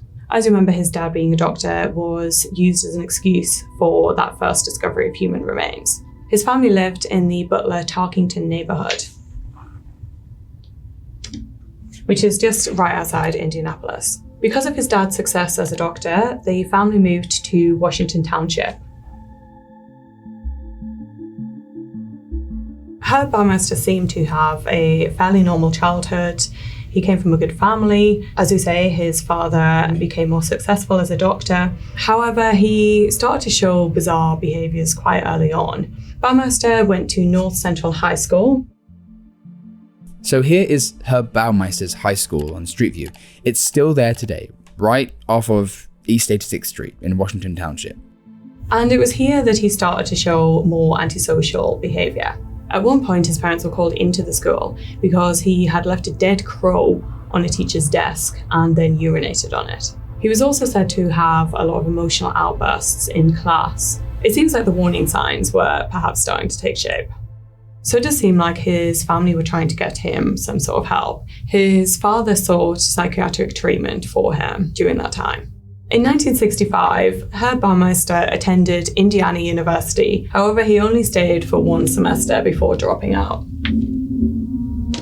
In 1972, he returned to university, this time to Butler University, but again, he only stayed for 1 semester. Before he launched his own thrift stores, Herb Baumeister worked for some time for the Indiana Bureau of Motor Vehicles. He was there for around a decade. However, he was then fired for urinating on a letter which was supposed to be sent to the then governor. We've seen this behavior before. He also had a brief stint as a copy boy at the Indianapolis Star, which would later report on his horrific crimes. So Herb and Julie were married in 1971. They had 3 children together, and after several years, they moved to Westfield, Indiana, where they bought the Fox Hollow Farm estate. Julie later revealed that during their 24-year marriage, they'd only actually been intimate around 6 times, and she'd never actually seen him naked. So in 1988, Herb Baumeister borrowed around $4,000 from his mom and launched the first of 2 Save-A-Lot thrift stores. The business was an instant success, and he and Julie then also set up a second store as well. The first store he opened in 1988, and that was just here. This was the location of Herb Baumeister's first thrift store. Here's what we can see on Street View today. It was in what is now a shopping centre along 82nd Street, northeast of Indianapolis.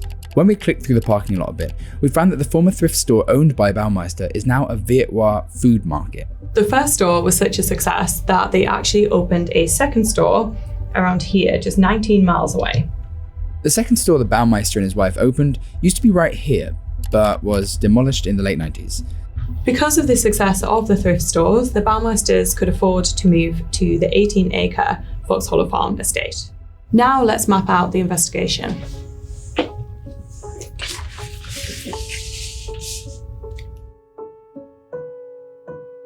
As mentioned before, it was the winter of 1994 when Baumeister's son found a human skull and then ultimately human skeleton in the grounds of Fox Hollow Farm Estate.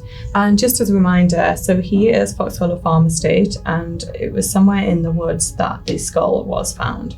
So in the early 90s, multiple men were going missing from the downtown Indianapolis area. Many of the men were gay or bisexual. They were aged around 18 to 35, and they were last seen around the downtown Indianapolis gay bars. So a break came in the case into the disappearances of all of these young men when a man named Mark Goodyear came forward and said that he had an encounter with a man named Brian Smart. So this is Massachusetts Avenue. This is where Mark Goodyear said that he met Brian Smart. According to Goodyear, he had met Smart in one of the bars in downtown Indianapolis and gone back with him to a large farm or estate out of the Indianapolis area. There, he said he had gone down into the basement where there was a large pool. Around that pool was a bizarre setup. There was mannequins staged to look like people. Once in the pool, Goodyear claimed that the man known as Brian Smart had tried to strangle him with a pool hose. Goodyear managed to escape and went on to tell police what had happened. This tip was huge in eventually leading back to Baumeister.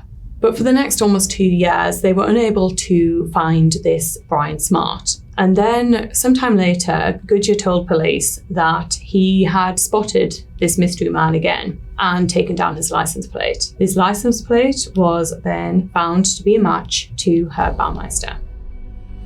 After getting that tip, police asked both Herb and Julie for access to Fox Hollow Farm. They both said no. Police continued to press Julie, and eventually, after she filed for divorce, she said yes. The Hamilton County Police were called yesterday because someone at the Fox Hollow Farm made a discovery. During the search of the property, investigators quickly found human remains. There were skulls, there was bone fragments, there was also shotgun shells and handcuffs found scattered around the property. Eventually, it would turn out that there was around 10,000 bone fragments scattered around the property, which is just a crazy amount. During that initial search, investigators were able to identify 8 victims among the thousands of human remains. In 1998, 2 years after the discovery of Fox Hollow Farm, Herb Baumeister was also linked to a string of other murders. The I-70 Strangler. From 1980 to 1991, the I-70 Strangler had killed at least 9 victims and dumped their bodies along Interstate 70, which ran between Indiana and Ohio. At the time, those murders were all unsolved. So here is the I-70 here. And this is where bodies were popping up between the 80s and early 90s. Curiously, 1991 was when Fox Hollow Farm Estate was bought by the Baumeisters.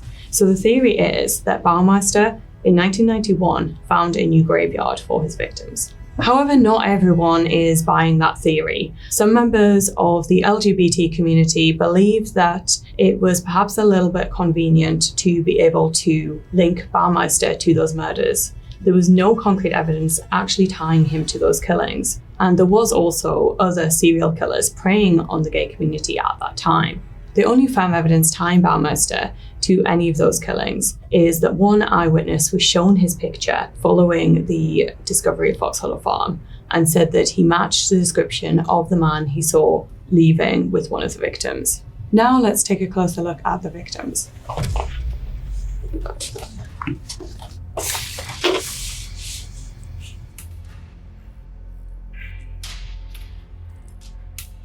The 10 victims identified so far from the remains on the Fox Hollow Farm property are John Lee Bayer, Stephen Hale, Jeffrey Allen Jones, Richard Hamilton, Mike Kean, Alan Broussard, Roger Goodlett, Manuel Resendez, Alan Lee Livingston, and Daniel Thomas Halloran.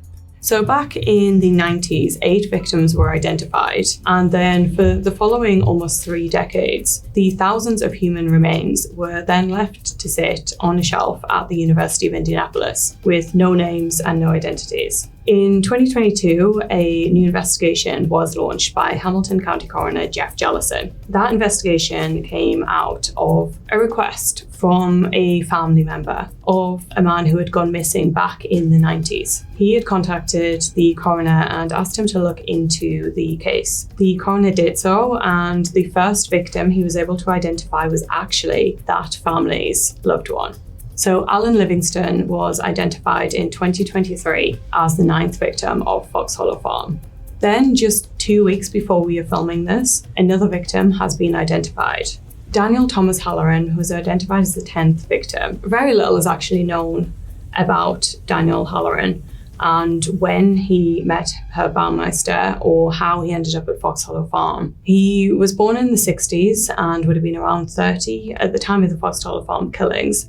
Before he is identified as a victim, Daniel Halloran was never linked to this case at all. He hadn't been reported missing, he had become estranged from his family, and so no one had reported him missing. He was eventually identified using investigative genetic genealogy. He had a young daughter who has finally got some answers as to what happened to her father. So investigators believe that there are many more victims out there that are yet to be identified. The Hamilton County Coroner has revealed to Daily Mail that he has 3 more DNA profiles. So that is at least 3 more victims who will soon have their names back. The I-70 Strangler case remains unsolved, but what we do know is that at least 9 victims have been identified. Let's talk about the aftermath of this case.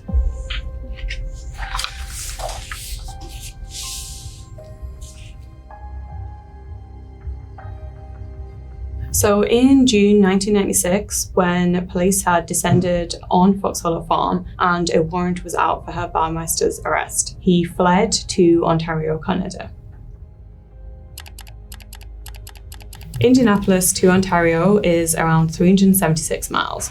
Just a couple of days later, on July 3rd, Herb Baumeister's body was found in Pinery Provincial Park in Ontario. He died by suicide. So this is Pinery Provincial Park, where Herb Baumeister died.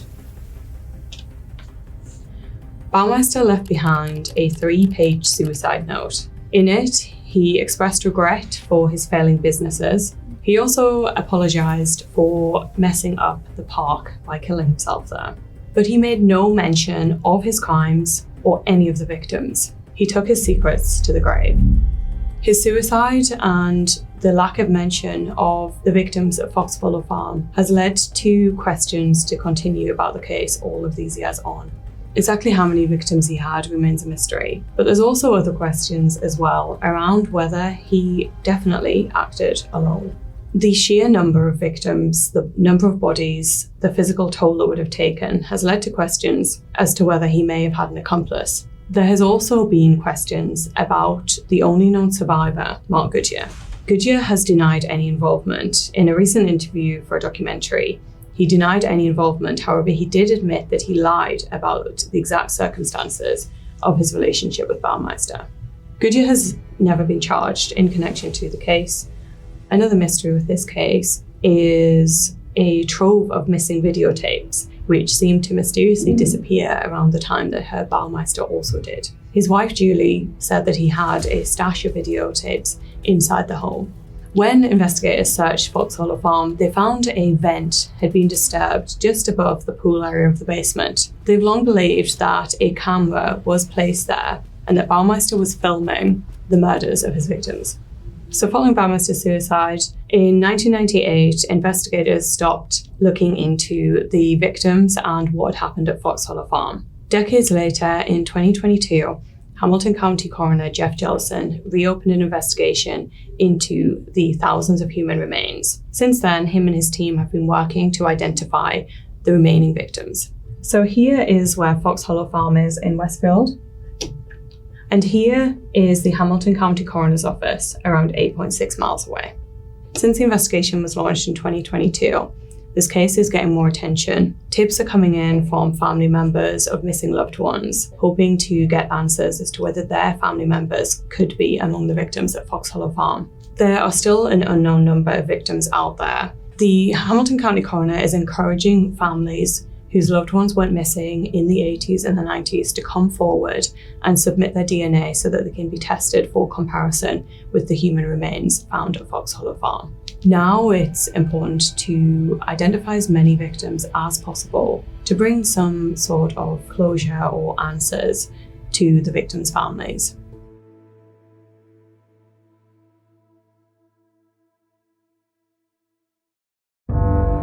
An earring was found on the driveway of Suzanne Flores' home. The earring appeared to have dried blood on it. Now, the same person that found the earring also shared a potentially vital anecdote that each night at around 4:20 a.m., she was awoken to the sound of a beeping emanating from the garden, which sounded like a digital watch alarm. Kristin's parents would later say that at the time of her disappearance, she was working as a lifeguard at the university's rec center, and every morning her watch alarm would go off to ensure that she was at the pool for 5 a.m. Tonight, there's been a major break-in, a 25-year-old mystery. A father and son are now in custody in connection with the 1996 disappearance and murder of college student Kristin Smart. This is Murder Maps. Today, we will be plotting out every key detail of the Kristin Smart disappearance on a map.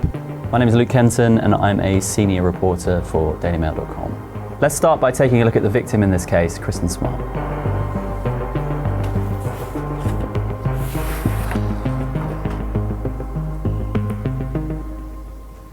Kristin Smart was born on February 20th, 1977 in Augsburg, Germany. Her parents were both teachers and they taught children of military personnel stationed in Germany. Kristin was the eldest of 3 siblings. Kristin lived in Germany for the first 3 years of her life before her parents located to Stockton, California, back in the United States. And we have a map of Stockton here in front of us. Kristin's parents said she was her siblings' biggest cheerleader, and the 3 of them shared an incredibly close bond. She was described by her loved ones as adventurous and kind, and somebody that had a very quiet confidence about her. Despite suffering with ADHD, she excelled in school, particularly in sports such as swimming and water polo. So Kristin lived in Germany for the first 3 years of her life before her parents located to Stockton, California, back in the United States, where they picked up jobs as teachers. Stockton is an economically and culturally diverse city of around 300,000 people, 80 miles east of San Francisco. So this is Stockton, California, where Kristin grew up. It's a safe community in the Central Valley of California. This is what it looks like when you click around on Street View a little bit. She graduated from Stockton's Lincoln High School in 1995, which was right there. And here's that high school on Street View. Kristin grew up in the north side of Stockton, and she spent her free time hanging out with friends, going to the arcade, participating in youth theatre. Outside of that, she loved to explore, get out into nature, go hiking, swimming. And she loved listening to music, reading poetry, spending time in the ocean. And she also was a babysitter for other children in her neighbourhood. And before she went away to university, she spent her summer, which her parents described as a dream job, working as a lifeguard at a camp in Hawaii. So it looks like the camp is actually still there. We can see it in some of these aerial shots on Google Maps. And here's what it looks like when you click around on Street View outside of the camp. In 1995, Kristin Smart enrolled in California State Polytechnic University in San Luis Obispo, which is otherwise known as Cal Poly SLO. I think this case has stood the test of time because this happened in what was considered to be a very tranquil town. Kristin was a young, bright, promising young woman who seemed to have the world at her fingertips. And in one innocent night of celebration, tragedy struck, and all of a sudden she was gone without a trace. And what followed her disappearance was a series of missteps conducted by the police, which caused outrage in the local community and among Kristin's loved ones. And it's really Kristin's family's dedication to keeping her name alive, to maintaining scrutiny on police, that I think has really, really helped to keep the story alive, keep her name alive, and ultimately led to a semblance of justice emerging. Now let's take a closer look at the plot of this case.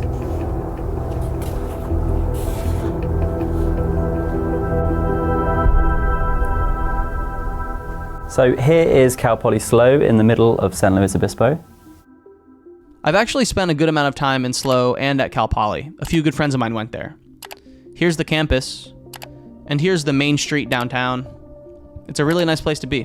More than 20,000 students attend Cal Poly, which makes up for nearly half of San Luis Obispo's population. And the town of SLO has a really good reputation for being a very safe and tranquil place. It's the kind of place where residents leave their doors unlocked, and it's also described as a close-knit community. Kristin lived here at the Muir Hall dorm on campus, which is just there. Here is Muir Hall on Street View, right in the center of campus.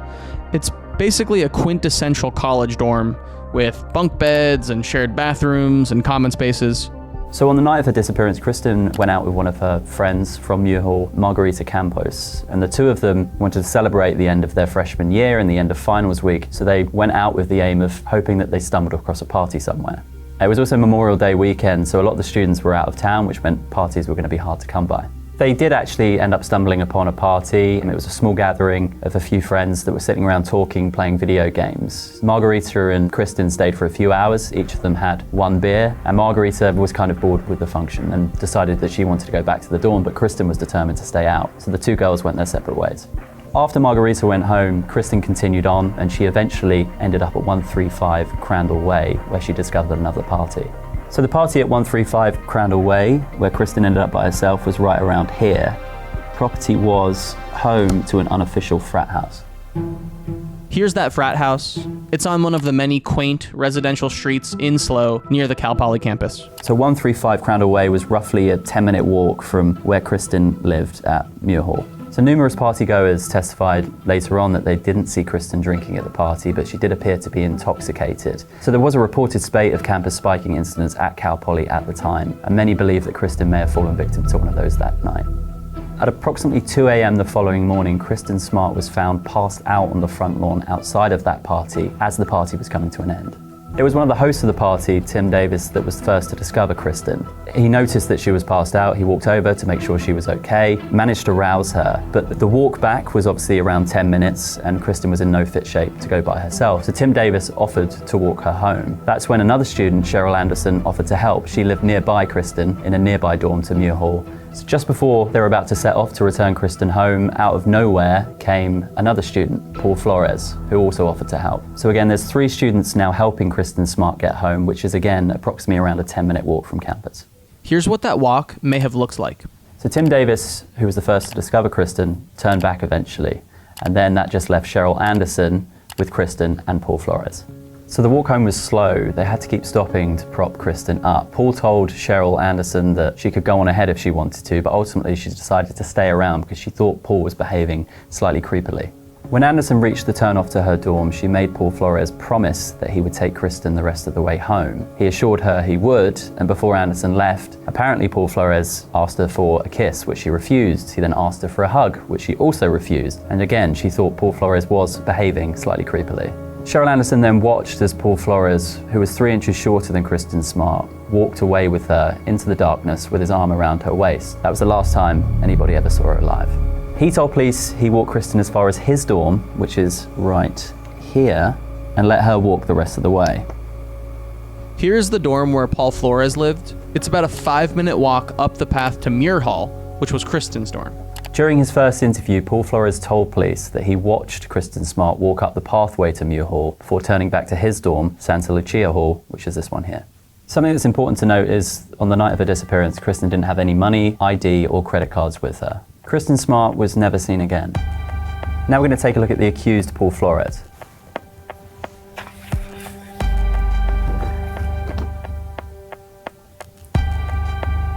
So he grew up in San Pedro, California, a neighborhood outside of Los Angeles. Here's what San Pedro looks like on Street View. Just as a reference, it's about 208 miles away from Cal Poly SLO, which is there. So in high school, Paul Flores struggled to make friends, and apparently a lot of his classmates referred to him under the nickname Scary Paul. His parents would later tell investigators that their son was a serial loner. They said during his high school years they bought a pool table in the hope that it would attract other kids from the neighborhood to their home to hang out with their son. But ultimately that plan failed, and Paul Flores left high school without any close friends to his name. So Paul's lack of popularity and his negative reputation followed him to Cal Poly. He was known for being a creep, especially to women, making unwanted advances on them, which earned him the moniker Chester the Molester. 5 months before Kristin disappeared, SLO police received a call from a panicked young woman who claimed that there was an individual climbing her trellis and trying to break onto her balcony. That man was Paul Flores. No charges were filed in that case, but it was an example of how Paul Flores' disturbing behavior began during his earlier years and continued through his college years. Now let's map out the investigation.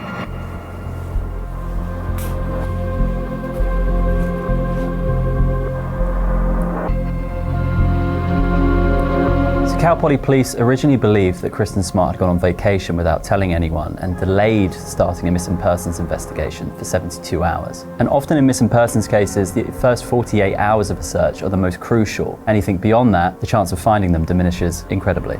The campus police's response to Kristin's disappearance was disastrous and is blamed today for many of the unknowns that still plague the case. So in the hours after Kristin was last seen alive, her roommate returned to their dorm and found that many of her belongings, including her wallet, her bag, her ID, were all still in the room, which indicated to her that Kristin hadn't come home that night. So when Kristin's friend Margarita Campos heard that she hadn't returned to her dorm that night, she went to Cal Poly police and tried to file a missing persons report, aware that something was clearly wrong. But unfortunately, Margarita was told that because Kristin was over the age of 18, they had to wait more than 24 hours before starting that process. Around 72 hours would pass after Kristin was last seen before a proper investigation was launched by Cal Poly police. By the time Kristin's parents were notified, they knew something was gravely wrong. So Paul Flores wasn't immediately interviewed by campus police, and worse still, their officers failed to secure his dorm room, meaning that key evidence was likely lost. Cal Poly was surrounded by trees and hills and canyons, which you can see surrounding it here. Around SLO, there are all kinds of canyons and hiking trails. The school has this great architecture program where students will build structures that often end up out there. Here's what a lot of those trails look like. So soon after her disappearance, search parties were sent out into these remote areas surrounding the school, searching for any evidence of where she may be. And Kristin's father spent months going between SLO and Stockton, chasing down every lead that the family independently was getting from tipsters. And volunteer search crews were conducting their own searches in and around these canyons, which were fairly extensive too, but again, nothing of value turned up. Eventually, police searched Kristin's room at Muir Hall, which again, just to remind you, is here. Cal Poly police didn't search Kristin's dorm until June 5th, and Paul Flores' dorm room wouldn't be searched for another 5 days after that. That's more than a week since Kristin was last seen alive. So again, Cal Poly police never secured Paul Flores' dorm room, and days after Kristin's disappearance, Paul Flores actually cleared out the entire room because the school year had ended. Again, this means that key evidence was likely lost in those crucial first days of the investigation. And just as a reminder, Paul's dorm was Santa Lucia Hall, which was right next to Kristin's, roughly there.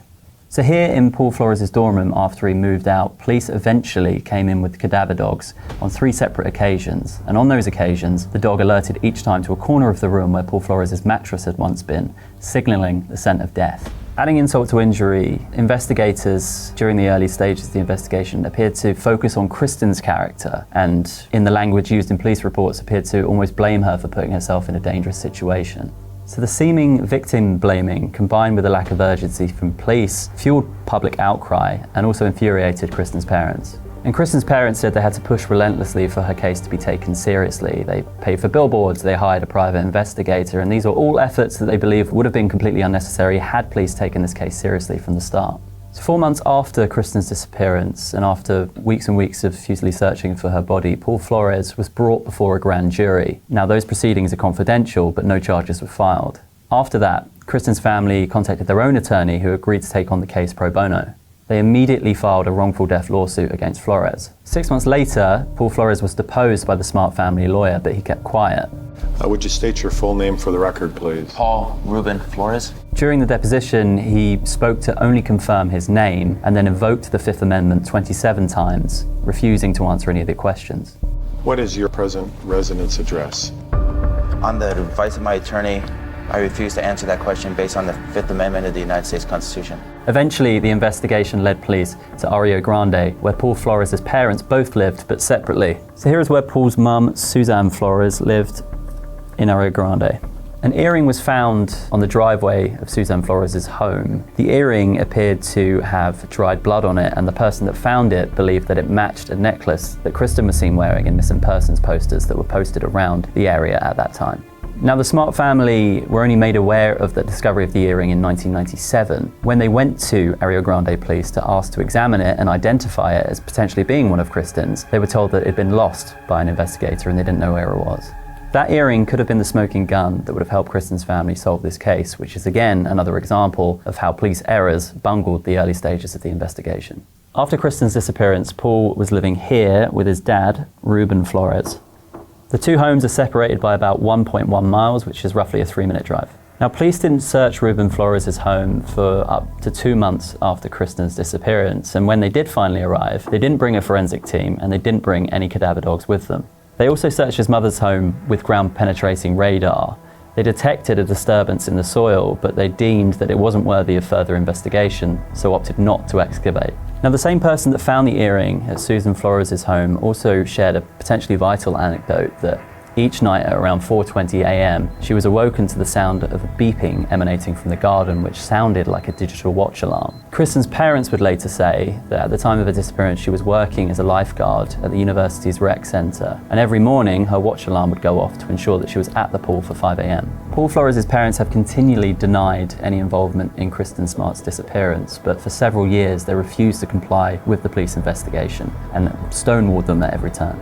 In the years that followed, Paul Flores was accused by numerous women of sexual assault. That included an accusation made by a co-worker, and additionally, 2 women would later accuse him of drugging and raping them after an encounter at a bar. Between 1996 and 2007, various searches were conducted at properties owned by the Flores family, but no arrests were made during that time. Back in SLO, Kristin Smart's parents continued to fight for justice in their daughter's case. Now let's talk about the arrest.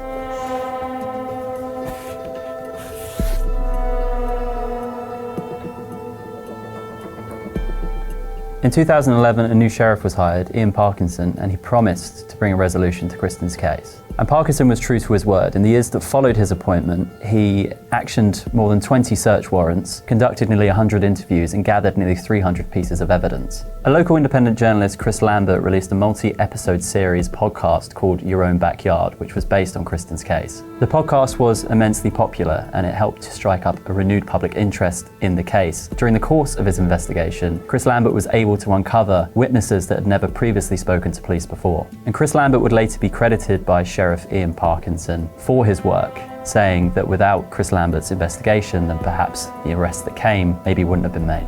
In March 2021, investigators searched Ruben Flores' home with cadaver dogs and ground-penetrating radar. Ruben's home can be seen here. Here is Ruben's home again, and investigators were mostly interested in his back deck, which we can kind of see here on Street View. Because of the podcast and its popularity, neighbors who surrounded the Flores' home came forward with anecdotes and never before reported eyewitness observations, one of which concerned activity in the garden of the home under the decking of Ruben Flores. Now, this happened in February 2020, and the neighbor says that they saw Ruben Flores, his ex-wife Suzanne, and her boyfriend arguing in the backyard as trailers were brought in and out, and they appeared to be digging at something in the ground. That tip prompted police to return to Ruben Flores' home with cadaver dogs and ground-penetrating radar. And during that search, beneath the deck, they found traces of biological evidence which indicated that a body had once been buried there. The area in question had recently been covered with plywood and dirt and was under a newly constructed part of Ruben Flores' deck. All of that evidence pointed to the theory that Kristin Smart was once buried there beneath the deck and that she was later moved by Ruben as police were closing in. In April 2021, investigators finally made an arrest. Paul Flores was charged with Kristin Smart's murder, and Ruben Flores was charged as an accessory after the fact. It is alleged that Paul Flores murdered Kristin Smart during an attempted rape inside his Cal Poly dorm room. Because of the statute of limitations, Paul Flores could not be charged with rape, but because investigators believed that he committed a murder during the act of rape, that justified a first-degree felony murder charge. Law enforcement believed that shortly after Paul Flores killed Kristin Smart, that he called his dad for help. They believed that Ruben Flores helped Paul store Kristin's body somewhere temporarily and then, in a short window of time, moved her body to Rio Grande, where they later buried her. On October 18, 2022, Paul Flores was found guilty of the first-degree murder of Kristin Smart, but his father, Ruben Flores, was found not guilty of being an accessory after the fact. The reaction to those split verdicts was one mixed of relief and anger between Kristin's loved ones and the wider community. Kristin's family still believe today that multiple people helped cover up the crime, and they believe that when Kristin's body is eventually found, the truth will come out. Paul Flores was sentenced to 25 years to life in prison on March 10th, 2023. He is currently serving his sentence out here at the Pleasant State Valley Prison. And for reference, that's roughly 97.5 miles from Cal Poly SLO, which is seen there.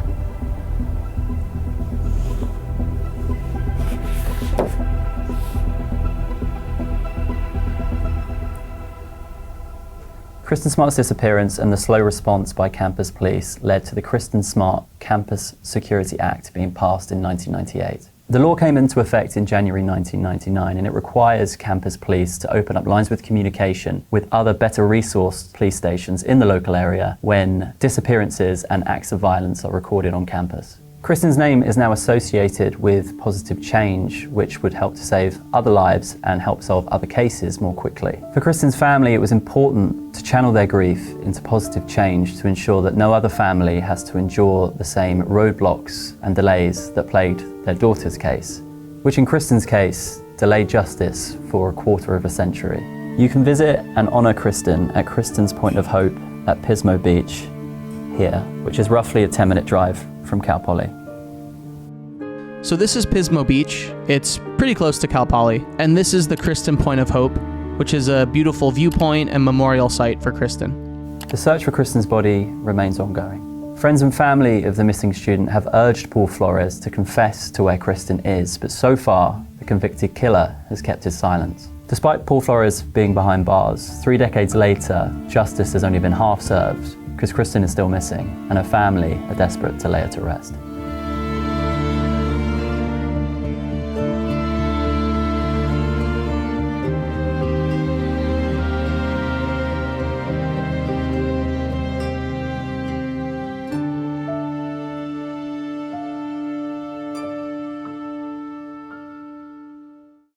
At 2:13 p.m., Libby German began filming her friend, Abby Williams. The video shows Abby walking along the bridge, and just behind her is a man. It's hard to make out the man's facial features, but while Abby is gingerly walking along this rickety bridge, he is walking with purpose towards her, following her. In the video, it's clear that Libby and Abby both are concerned about this man following them, and that Libby is, filming him because there's something not quite right. So Abby gets to the end of the bridge, there is no trail left, and at that point, you hear the voice of the man who's been following them. This quest to find out who this person was became crucial to the case. I'm Rachel Sharp, I'm the crime correspondent here at Daily Mail. Today, we are going to be building a map of the Delphi murders. This is Murder Maps. I've been covering this case for many years. I've written countless articles and spoken to a lot of people connected to the case, including the victims' families. It's 2 young girls, they were best friends. They went for a walk in broad daylight in a small town where everyone knew everyone, and they didn't make it home. And, in this terrifying moment, they were brave enough to capture an image of their killer. Now let's start with the plot of the murders. So Delphi is a small town in Indiana. There's roughly 3,000 people living there. So it's a very close-knit town where everyone knows everyone. And before this happened, it was seen as a very safe place. So I'm going to pin where Delphi is on the murder map. So Delphi has walking trails around the area. They're very popular. And at the end of one of those trails is the Monon High Bridge. The Monon High Bridge is an abandoned bridge which used to be part of a railroad. It is about 63 feet above Deer Creek. Today it's cordoned off. Back in 2017, it was still open. And it was a place where basically daredevils would walk over it. So it was rickety, the slats were rusting, locals and teens and their friends would dare to walk over it. So February 13, 2017, it was an unseasonably warm day in Delphi. Libby and Abby asked Libby's sister, Kelsey, to drop them off so they could go for an afternoon walk on the local trails. So here is one of the entrances to the Monon High Bridge Trail. The girls were dropped off by Kelsey that day, and then they made a walk along the trail to the High Bridge. So this is where the trails are. Now let's take a moment to talk about the victims in the case, Libby German and Abby Williams. So Libby and Abby were best friends. Their families have actually said they were more like sisters. Libby was very much the more outgoing, the louder one, and Abby was the sort of shy, quieter one. So the families have said that, they perfectly complemented each other and they were inseparable. The girls were best friends and they both went to Delphi Community Middle School together, which is just in the downtown area of Delphi. So Libby and Abby were dropped off at the trails by Libby's sister, Kelsey, at around 1:30 p.m. They'd walked along the trails and then walked along the Monon High Bridge. While they were on the bridge at 2:07 p.m., Libby took a picture of Abby and posted it on her Snapchat. So this is the location of the Monon High Bridge. And this is where the girls took that last photo.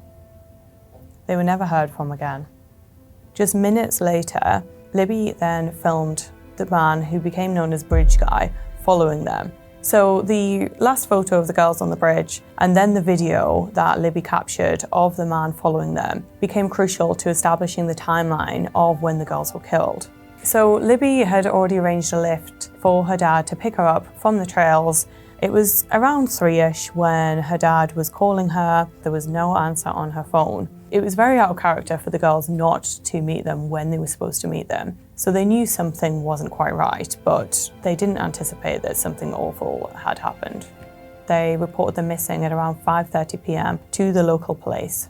Everyone came together, so local police, the families, their friends, neighbors, people started joining forces and looking for the girls. They searched well into the night, into the early hours of the morning, but found no sign of them. So the next morning, again, the community rallied and people began getting organized. Volunteers were organizing, employers were giving their workers the day off to help find these girls. That's how much the community really fought to bring Abby and Libby home. Several volunteers were all searching in the areas, particularly obviously around the trails, around the creek. First, the searchers found in the waters a tie-dye shirt belonging to Libby.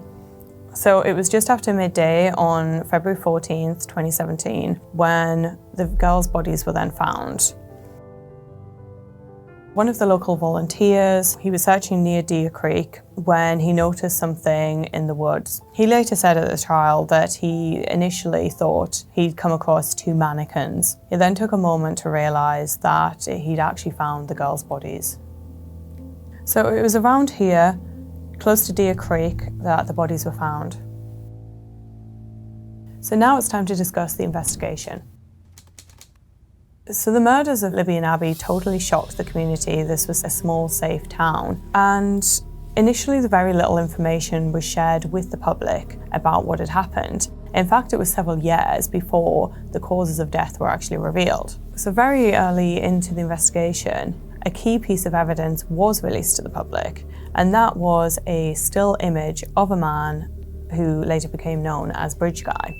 So just minutes after Libby had taken that picture of her friend and posted it on Snapchat, at 2:13 p.m., she began filming a video on the bridge. The video shows Abby walking along the bridge. Libby is at the end of the bridge and she's filming her friend, and just behind her is a man, dressed in a cap, a blue Carhartt style jacket, and some denim jeans. So the video is quite grainy, it's hard to make out the man's facial features, and he's walking with his head down. But while Abby is, gingerly walking along this rickety bridge, he is walking with purpose towards her, following her. In the video, it's clear that Libby and Abby both are concerned about this man following them, that they are aware of him and that Libby is, filming him because there's something not quite right. So Abby gets to the end of the bridge. The video sort of casts down to the ground where there is no trail left. They are at the end of the trail. There is nowhere to go other than sort of down. And at that point, you hear the voice of the man who's been following them. He says, "Guys, down the hill." Guys, down the hill. This quest to find out who this person was became crucial to the case. So in the early days, the investigators released just the still image of the bridge guy, and a short time later, they then released the audio of his voice saying, "Guys, down the hill."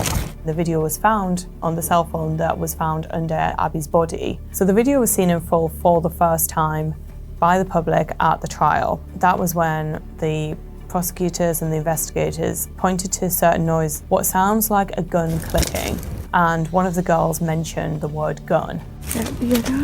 That again is also crucial to tying the man who was later arrested for the murders and convicted of the murders to the crime scene.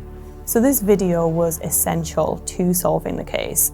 And when it was first became known that they'd captured an image of their killer, people thought this is going to be solved quickly. We're going to find out who this person is. His face is right there. But it actually took several more years. So these shocking murders and the picture and the voice of this man brought everyone together behind the case. There was also a whole community online of people trying to crack the case.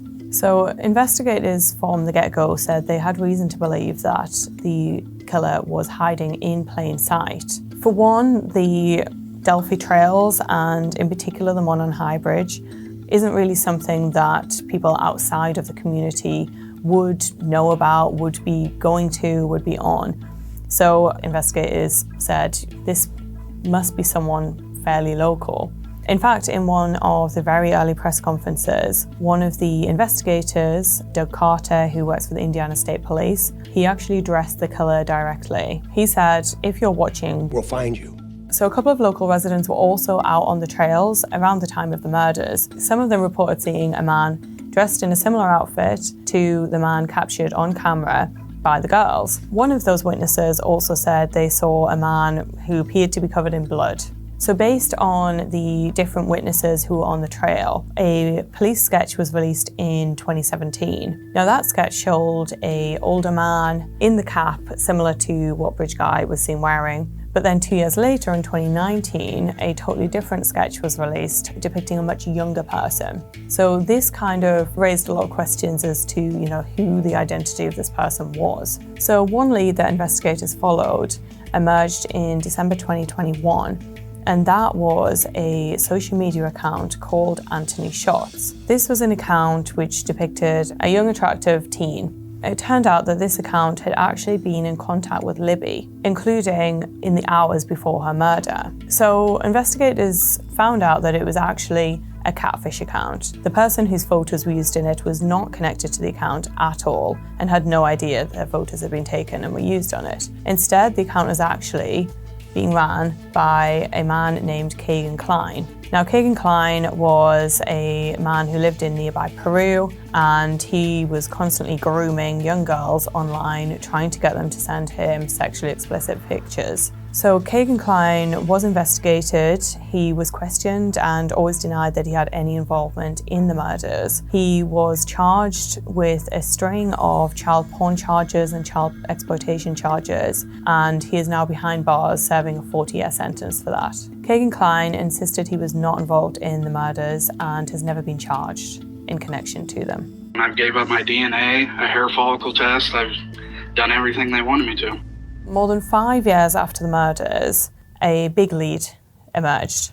So it was September 2022, and a local volunteer named Kathy Shank was going through old filings, old tips about the case. At this point, it'd been more than 5 years. They had a picture of the killer, and he was still out there. She came across a tip about a man who had been on the trail that day. An officer had spoken to him, and he'd made a note of this, but for some reason it wasn't followed up on. So there was a man who'd placed himself at the crime scene at the time of the murders, who investigators had never really taken a good look into. They then interviewed this man, Richard Allen. He's a man who lives in Delphi. He worked at the local CVS store. He's married. He has an adult daughter who he'd actually taken for walks on the trails growing up.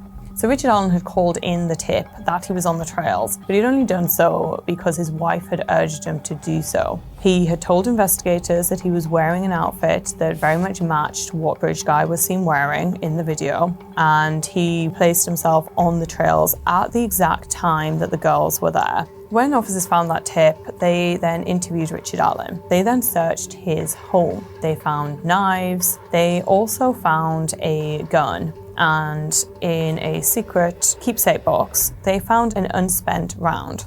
In the video, the girls were heard saying the word gun. At the crime scene, in between their bodies, an unspent round was found. Investigators knew that the man had a gun and that he'd likely been using it to control the girls. When the investigators searched Richard Allen's home, they found a gun. Richard Allen told them no one had access to that gun other than himself. So through testing, investigators found that the bullet found between the girls' bodies had been cycled through that very same gun. In October 2022, Richard Allen was taken into custody and charged with Abby and Libby's murders. So this is the Delphi courthouse where Richard Allen was charged.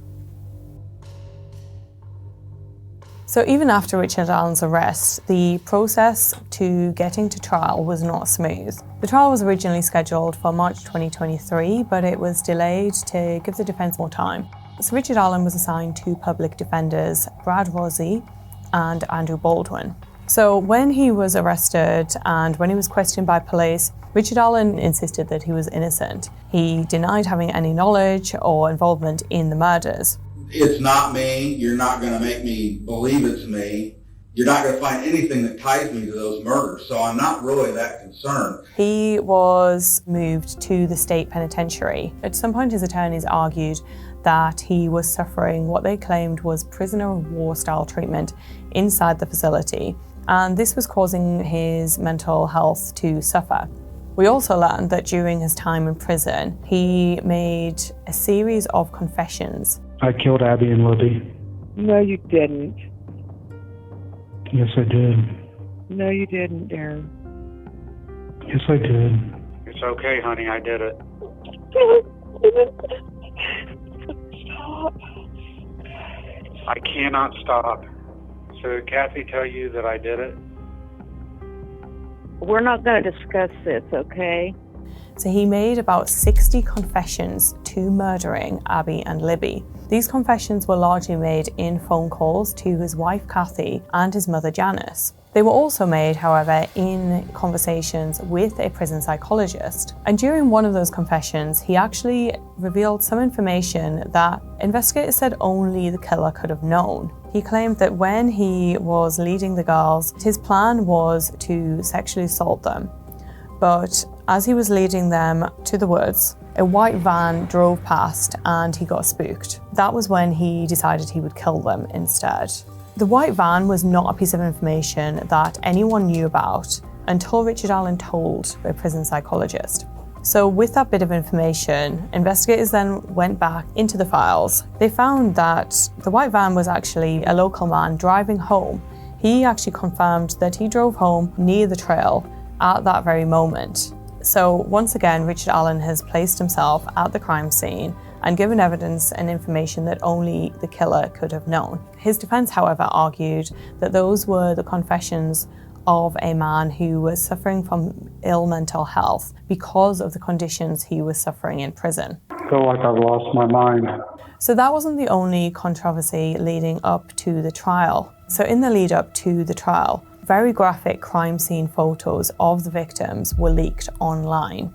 This obviously prompted an investigation, and it turned out the leak was actually traced back to Richard Allen's defense team. One of the attorney's friends had taken pictures on his cell phone in the office of the attorneys and then shared them with another person who then shared them with other people, and they had made their way to YouTubers and online. This is obviously very traumatic for the victims' families. And, even though Richard Allen was arrested, he was far from the only suspect in this case. In fact, when he was arrested, his name had never been tied to the case before. He was not someone who was on anyone's radar. One of the other lines of investigation is that the girls were actually killed by a group of men who were part of a Norse pagan cult, a group of white nationalists called Odinists.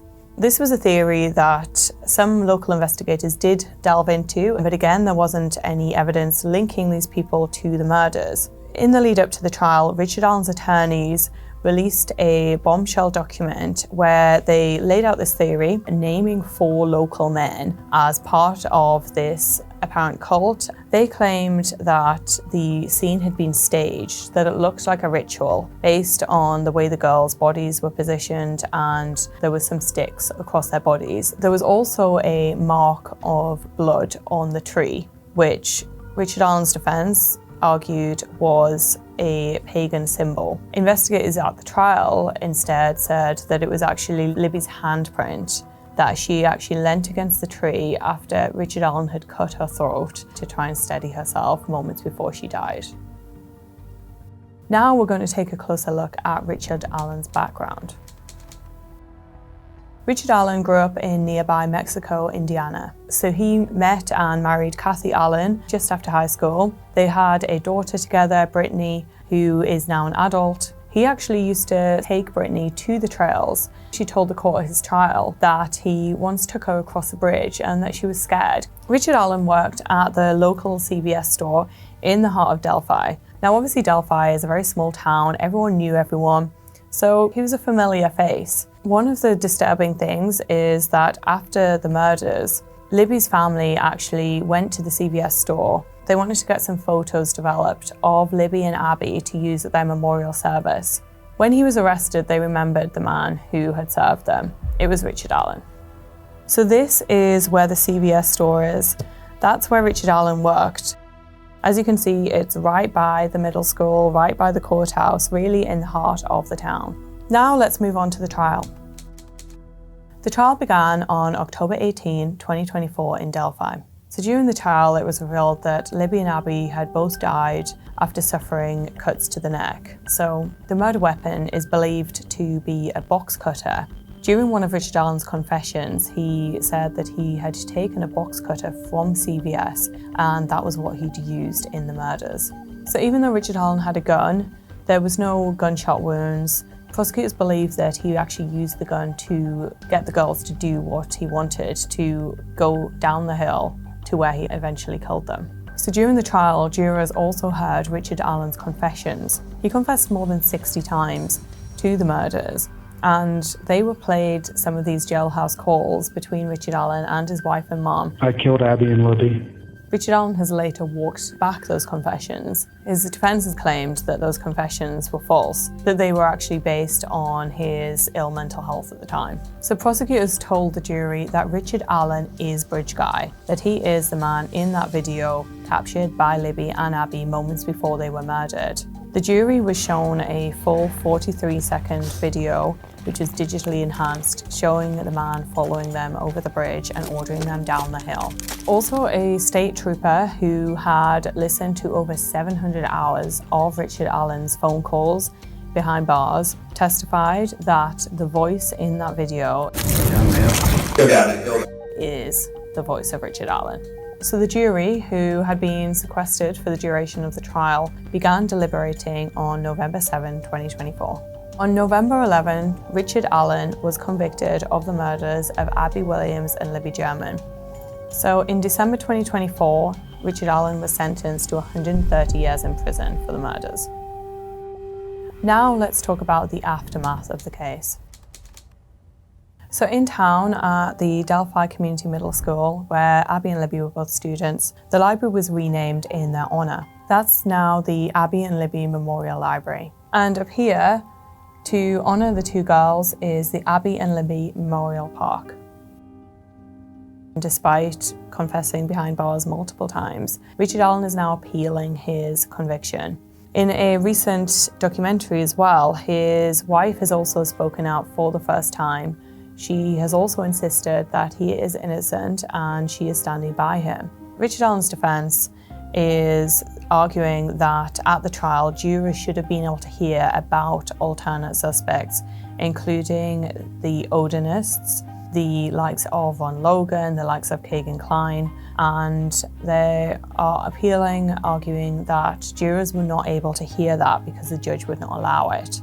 So in Delphi today, in the local community, among the victims' families, but also all over the world, everyone who has followed this case, Abby and Libby are known as best friends who brought so much joy to people's lives.